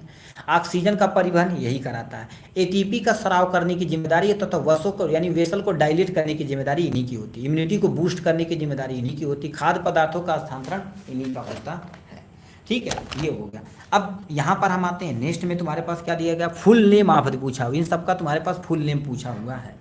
इसको भैया तो ये तो इजी है, ठीक है, कोई टेंशन नहीं, आपके सामने यहीं पर बता देते हैं। फुल नेम ऑफ आरबीसी, ठीक है। अब देखिए इसका बोलते मुंह से ही चलते काम चल जाता है, ठीक है, आप समझ जाइएगा। ये देखो full name of RBC, RBC का फुल नेम क्या होता है? रेड ब्लड सेल होता है। क्या होता है? रेड ब्लड सेल होता है। TSH का मतलब थायराइड स्टिमुलेटिंग हार्मोन होता है। ECG, इसको तो भाई बताइए बाकी, इसको तो नहीं बताने वाले। ANS ऑटोनोमिक नर्वस सिस्टम होता है। GIT मतलब गैस्ट्रोइंटेस्टाइनल ट्रैक होता है। ESR क्या होता है? इरिथ्रोसाइट सेडिमेंटेशन रेट होता है। जो ब्लड वाला आरबीसी होती है उसके लिए प्रयोग किया जाता है, ठीक है। तो ये हो गया आपके सामने। यहाँ से define tissue and type of tissue के बारे में बताना पड़ेगा, ठीक है। तो सबसे पहले टिश्यू क्या होता है और इसके टाइप के बारे में बताना पड़ेगा, ठीक है।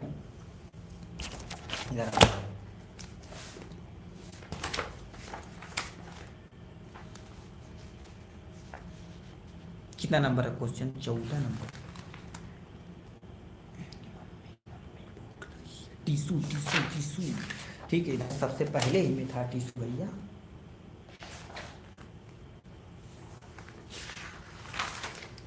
टिश्यू के बारे में बताना था और टाइप ऑफ टिश्यू के बारे में बताना था। यहाँ पर आ जाते हैं, देखिए आपके सामने टिश्यू दिया गया है। टिश्यू और टाइप ऑफ टिश्यू के बारे में बता देंगे, अपना काम हो जाएगा। ठीक है। उसके बाद थोड़ा ग्वाइटर के बारे में बता देंगे, ग्वाइटर तुम्हारे गठिया रोग के बारे में बता देंगे, ठीक है, यहाँ पर हो जाएगा। ठीक है, तो देखो तुम्हारे पास टिश्यू क्या होता है गुरुदेव, डिफिनेशन समझते हैं। टिश्यू जो ग्रुप ऑफ सेल, बचपन से पढ़ते हैं ना, जब बहुत सारे सेल के इकट्ठा होता तो टिश्यू का फॉर्मेशन होता, बहुत सारे टिश्यू का फॉर्मेशन होता तो आर्गेन बनता, आर्गेन इकट्ठा होता, आर्गेन सिस्टम बनता, फिर पूरी बॉडी बन जाती है। तो क्या लिख रखा तुम्हारे पास, a group of cell which are similar in structure and origin that work together to perform a particular function is known as tissue बोलते, मतलब सिमिलर भी होना चाहिए, स्ट्रक्चर और फंक्शन दोनों सिमिलर होने चाहिए, तभी टिश्यू का फॉर्मेशन करेगा कौन, सेल। ठीक है, the term tissue was given by, तुम्हारे पास मोरिस लिखा, फेरकिस वैजियर बीट्स, यानी बीट्स 9 यानी 1792 में, इसको नहीं याद रहेगा भाई, हटाओ इसको, तुम जाने दो। यानी सेल की स्टडी को क्या बोलते हैं, हिस्टोलॉजी, इसको याद रखना पड़ेगा थोड़ा सा। लिखा है मार्सेलो मालपिगियन ने पहली बार इन्होंने क्या कर दिया था, फाइंडर टिश्यू के बारे में बहुत सारी स्टडी करके इन्होंने बताया था। और हिस्टोलॉजी की स्टडी किसने की थी, मेयर नामक वैज्ञानिक। ये आपके सामने एनिमल टिश्यू दिया गया है। एनिमल टिश्यू में पहला इपिथेलियल टिश्यू आपके सामने यहाँ दिया गया, कनेक्टिव टिश्यू, मस्कुलर टिश्यू और नर्वस टिश्यू। अब इपिथेलियल टिश्यू में स्क्वाइमस टिश्यू आती है, स्क्वायर शेप की होती है, क्यूबाइडल क्यूब शेप की होती है, कॉम्बुलर कालांस यानी कॉलम शेप की होती है, सिलिएटर मतलब उसी के ऊपर से धागा नुमा होती है, ग्लैंडुलर मतलब जो ग्लैंड शेप की होती है। कनेक्टिव टिश्यू में तुम्हारे पास एरियोलर टिश्यू आते हैं, एडिपोज टिश्यू आते हैं, टेंडान आते हैं, लिगामेंट आता है, और तुम्हारे पास कार्टिलेज आता है, बोन आता है, और यानी ब्लड वगैरह आते हैं। मस्कुलर टिश्यू के अंदर तुम्हारे पास यानी क्या होता है, स्ट्रेट यानी क्या, स्ट्रेटेड यानी मसल टिश्यू होते हैं। ठीक है, इसमें स्मूथ यानी मसल होते हैं, और कार्डियक मसल जो स्पेशल तरह के होते हैं, केवल और केवल कार्डियक मसल के ही बने होते हैं। नर्वस टिश्यू में केवल एक ही होता है जो नर्व इंपल्स को एक जगह से दूसरी जगह डिस्ट्रीब्यूट करने की जिम्मेदारी होती है। नेक्स्ट में तुम्हारे पास क्या लिख रखा, ग्वाइटर। ग्वाइटर तुम्हारे पास क्या होता है, जिसे हम क्या बोलते हैं, गठिया रोग बोला जाता है। उसके बाद 60 MCQ की जल्दी देखेंगे, उसके बाद एटलीस्ट खत्म हो जाएगा आपका। क्या लिखा, ग्वाइटर ये टाइप ऑफ इन्फ्लामेटरी अर्थराइटिस होती है, कॉजेज बाय द, ठीक है, causes by the build up of the uric acid, मतलब हमारे शरीर के अंदर कैसे होता है, ग्वाइटर की तरह का गठिया रोग होता है। गांठे इन्फ्लामेशन, सूजन हो जाएगी, क्यों, क्योंकि हमारे गठियों में क्या हो जाता है, यूरिक एसिड का डिपोजिशन होने लगता है। अब यूरिक एसिड का जब डिपोजिशन होगा, जिससे हमारे शरीर के अंदर बहुत सारी दिक्कतें कॉजेज होंगी। ठीक, देखो, crystal in joint leading to the sudden severe, यानी क्या होगा, सीवियर पेन होगा, स्वेलिंग होगा, रेडनेस हो जाएगा, इसे ग्वाइटर बोला जाएगा। Causes excessive uric acid in blood to the joint, मतलब हमारे ज्वाइंट रीजन में क्या होती है, ब्लड की मात्रा, जो ब्लड लेकर आता है, यूरिया का कॉन्सेंट्रेशन ज़्यादा हो जाता है। ठीक है, इसका प्रिवेंशन कैसे करना, ज़्यादा पानी पीना है, डायूरेटिक दवा का उपयोग करना है, अवॉइड ट्रिगर फूड, यानी तुम्हारे पास ट्रिगर फूड को अवॉइड करना जो यूरिया फॉर्मेशन ज़्यादा करते हैं, एल्कोहल आपको पीना ही पीना नहीं है, दाल छोड़ देना है, तो ये बहुत सारा रीजन हो जाएगा तो ग्वाइटर को ट्रीटमेंट करने के लिए। ठीक है, ये हो गया। अब हमारे पास यहाँ पर बहुत सारे क्वेश्चन दिए गए हैं। ठीक है, इससे तो लाइनिथिक्स का भाई। ठीक है, यहाँ पर हम क्या कर देते हैं, पहला क्वेश्चन आपके सामने, ये 2024 का पेपर है, उसके बाद 2023 का कराएंगे, 2022 का, जो तुम्हारे पास 1 नंबर वाला क्वेश्चन है। पहला क्वेश्चन क्या पूछा, how many bone are the, ठीक है, हाउ मनी बोन, इसको हट बंद कर देते हैं तो जी। ठीक है, यहाँ पर तो और नहीं दिखा करेगा। ठीक है, इसमें क्या दिया है, how many bone are there the human body, हमारे शरीर के अंदर कितनी बोन होती है, 66 बोन होती है, 106 या 156 या 102, यानी 206 होती है, 206 पे टिक मार देना। क्या पूछा है, आते हैं। ठीक है, थोड़ा सा मैनेज करना पड़ेगा। लिखा, end of menstrual cycle is called, अब जब मेस्टुअल साइकिल खत्म होती है तो इसे मीनोपॉज बोलता है, स्टार्टिंग में ही बोले थे। How many type of the blood group present, हमारे शरीर के अंदर कितने ब्लड ग्रुप होते हैं, ए होता है, बी होता है, ए बी होता है, वो होता है, यानी 4 तरह के होते हैं। Where do the majority of digestive system, मतलब हमारे शरीर के अंदर सबसे ज़्यादा डाइजेशन प्रोसेस कहाँ पर होता है, स्मॉल इंटेस्टाइन में होता। ठीक, ऑल ऑफ द फॉलोइंग, यानी all of the following component of the urine, यानी क्या होता है, यूरिनरी लिख रखा, यूरिनरी सिस्टम एक्सेप्ट, मतलब किडनी हमारी यूरिनरी सिस्टम में पाई जाती है, यूरेथ्रा भी पाया जाता है, गॉल ब्लैडर हमारे लीवर सिस्टम के अंतर्गत, डाइजेस्टिव सिस्टम से, तो ये डाइजेस्ट, तो ये भी टिक मार देना। लिम्फेटिक सिस्टम के अंदर कौन सा चीज़ नहीं पाया जाता, ब्लड, ये तो नहीं पाया जाता, उसके अंदर बोले तो लिम्फ पाया जाता है, लिम्फ वेसल पाया जाता है, लिम्फेटिक सिस्टम पाया जाती है, लिम्फ वेसल भी बोल सकते थे, ये भी पाया जाता है, ये नहीं पाया जाता, इस पर टिक मार देना। क्या दे रखा, वाट make the muscle is strong, तुम्हारी मसल कैसे स्ट्रांग हो सकती है, डाइट करेंगे तो, स्लीपिंग सोएंगे तो, या फूड खाएंगे तो, इसका साइज मतलब प्रॉपर आप जिम वगैरह करेंगे तो आपकी मसल स्ट्रांग होगी। ठीक है, lungs are cover by the 2 layer membrane is called pleura बोला जाता है, मतलब लंग्स की जो लेयर होती है उस लेयर को प्लूरा बोला जाता है। ब्लड बोन की हड्डी को यानी बोन सेल को क्या बोलते हैं, एस्टियोसाइड बोलते हैं। यानी आरबीसी का दूसरा नाम क्या होता है, इरिथ्रोसाइट होता है। ठीक, which instrument use to the blood pressure measure, हमारे शरीर के अंदर ब्लड प्रेशर को यानी ब्लड प्रेशर को मेजर करने किस यंत्र का प्रयोग किया जाता है, ये बताना पड़ेगा भाई आपको, ये तो छोटा क्वेश्चन है। ठीक हो भैया, लिखा which tissue support the tissue to bind with the together, मतलब टिश्यू से टिश्यू को जोड़ने की जिम्मा से कनेक्टिव टिश्यू की होती है, जो आप पढ़ की है। एबीओ ब्लड ग्रुप की डिस्कवरी किसने की थी, अब इसको भाई बताना पड़ेगा आपको तुरंत है। ठीक है, एबीओ ब्लड ग्रुप की डिस्कवरी की थी कार्ल लैंडस्टीन नामक वैज्ञानिक ने डिस्कवर किया था। Power house of the cell, ये तो बच्चों वाला खेल है। ठीक है, नेक्स्ट में तुम्हारे पास बाइल एसिड स्टोरेज कहाँ पर होता है, अभी ये क्वेश्चन बताए लीवर जब बढ़ा रहे थे तो लीवर और देयर फंक्शन, ये सेम टू सेम लाइन ही क्वेश्चन हमने कंसीडर वहां पर किया था। तो कह दिया है बाइल कहाँ स्टोरेज होता है, आपको ऑप्शन देते हैं लीवर के अंदर या गाल ब्लैडर के अंदर, कमेंट बॉक्स में लिख के दिखाइए। The process of blood clotting in coagulation, उसे क्या बोलते हैं, कोगुलेशन बोलते हैं। Which gland secrete the estrogen, मतलब एस्ट्रोजन कौन सी ग्लैंड निकालती है, यानी ओवरी निकालती है। The process of gases exchange lungs, ठीक है, lungs vitamin the blood is called respiration बोला जाता है। ठीक है, ब्लड रेड कलर का क्यों होता है, due to the presence of haemoglobin, haemoglobin के कारण। ठीक है, loss of transparency, lens of the, ठीक है, लेंस ऑफ आयु से कटरैक्ट, मोतियाबिंद हो चुका है। तो ये तुम्हारे पास था 2024 का पेपर। ठीक है, अभी आपके सामने इधर आते हैं। ठीक है, इधर पे आ जाते हैं 2023 का पेपर है। क्या पूछा है जी, power house of the cell किसे बोलते हैं, माइटोकॉन्ड्रिया बोलते हैं, इस पे मार देंगे। लिगामेंट ज्वाइंट, अब आपको एक चीज बता देते हैं, देखिए ऐसे याद रखिए, ligament BBL, bone, bone ligament, bone muscle, ठीक है, और तुम्हारे पास क्या हो जाएगा, टेंडान। BBL यानी बोन से बोन की जिम्मेदारी किसकी होती है, लिगामेंट की जोड़ने की होती है। ठीक है, मानी बोन से मसल की जोड़ने की जिम्मेदारी किसकी होती है, टेंडान की होती है, ऐसे याद रखना। ठीक है, तो यहाँ पर BB ऐसे याद रखना, इस पर टिक मार देना।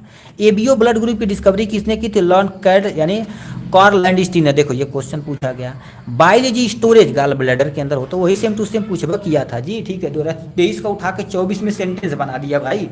विच of the secrete tear, tear कौन सीक्रेट करता है, लाक्राइमल ग्लैंड जो हमारी आंखों में होती है।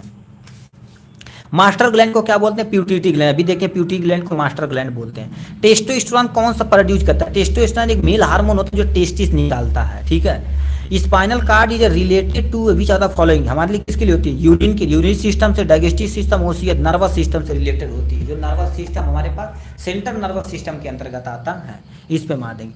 Full form of the TS ये थायराइड स्टिमुलेटिंग हार्मोन, यहाँ पर लिख दिए। ह्यूमन स्केलेटन में टोटल कितनी बोन होती है, इसको तो भाई आप हम बताने वाले नहीं, इसको कमेंट बॉक्स में आप लिख के दिखाइए। A person having the blood group AB, किसी पर्सन का ब्लड ग्रुप AB है तो उसको क्या बोलते हैं, यूनिवर्सल रिसिपिएंट बोला जाता है, सबसे वो रिसीव कर सकता है। मोस्ट प्रेगनेंसी कितने दिन की होती है, मतलब जो तुम्हारे पास सप्ताह बताए थे तो 42 सप्ताह ना, ठीक उसी को 7 से गुणा करके दिन लिख देना। देखो उल्टा कर दिया है, प्रेगनेंसी जहां बताए हुए थे। Largest bone in the human body, मतलब हमारे शरीर की सबसे बड़ी हड्डी कौन होती है, ठोंक दी है भाई, यहाँ पर कमेंट बॉक्स में लिख के लिखाइए। रास मैकेनिज्म कंट्रोल क्या करता है, ब्लड प्रेशर को कंट्रोल करता है, फ्लूइड को बैलेंस करने की जिम्मेदारी होती है। 3 ईयर ऑसिलेस द मिडिल ईयर, हमारे शरीर के अंदर तुम्हारे पास मिस होती है, मिस से तुम्हारे पास यम से क्या होती है, मिलियस होती है, इंकस होता है, स्टीपिस होता है। तो इसको अरेंज करना है, इसको अरेंज करना है, याद रखना, इसको इसी के अरेंज में लिखना है, तो नहीं लिखना है। अभी ये क्वेश्चन भी पूछा गया 2022 में। How many chamber are the present in the blood, यानी ह्यूमन हार्ट, ह्यूमन हार्ट में टोटल 4 चेंबर होते हैं, left atrium, left ventricle, right atrium, right ventricle होता है। How many cranial nerve are present in human body को, total 12 pair में पाए जाते हैं। ओवर स्ट्रीच एंड तुम्हारे पास twisting the ligament tendon joint to the disease, मतलब कहने का मतलब जो हमारे खिंचाव हो जाता है लिगामेंट में या टेंडान में, उसको क्या बीमारी बोलते हैं, ये भी कमेंट बॉक्स में लिख के आप दिखाइएगा। हाउ मेनी, ठीक है, हाउ मेनी रिब, ठीक है, how many pair of rib in present, हमारे छाती पर कितने रिब पेयर पाए जाते हैं, 12 पेयर पाए जाते हैं, तो 12 पे टिक मार देगा। ठीक है, कह दिया विच टाइप ऑफ टिश्यू को क्या बोलते हैं, ब्लड क्या तरह का, फ्लूइड कनेक्टिव टिश्यू की तरफ होता है। जो तुम्हारे पास 23 में जितने क्वेश्चन थे हमने कवर कर लिया, 20, 40।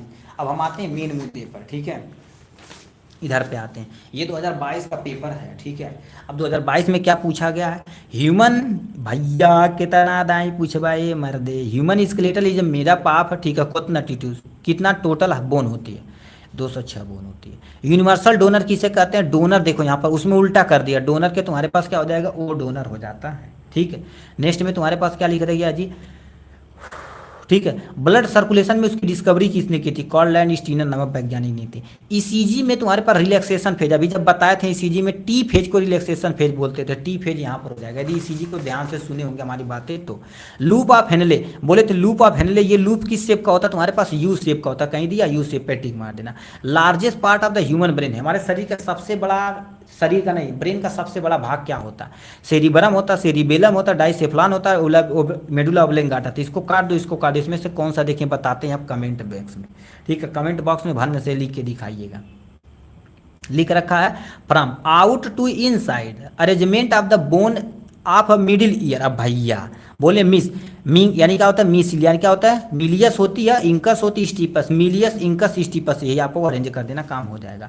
लिखा इनलेट, ठीक है, inlet of the Langerhans produce, क्या कर देता है? ये देखा जाए तो किस में होता है? हमारे पैंक्रियाज, जो हमारे पास पेट के नीचे एक ग्लैंड होती है जिसे हम पैंक्रियाज बोलते हैं, पैंक्रियाज से इंसुलिन फॉर्मेशन होता है, इंसुलिन पे टिक मार देना। मेंस्ट्रुअल साइकिल कितने दिन की होती है? 28 दिन की होती है, इस पे टिक मार देना।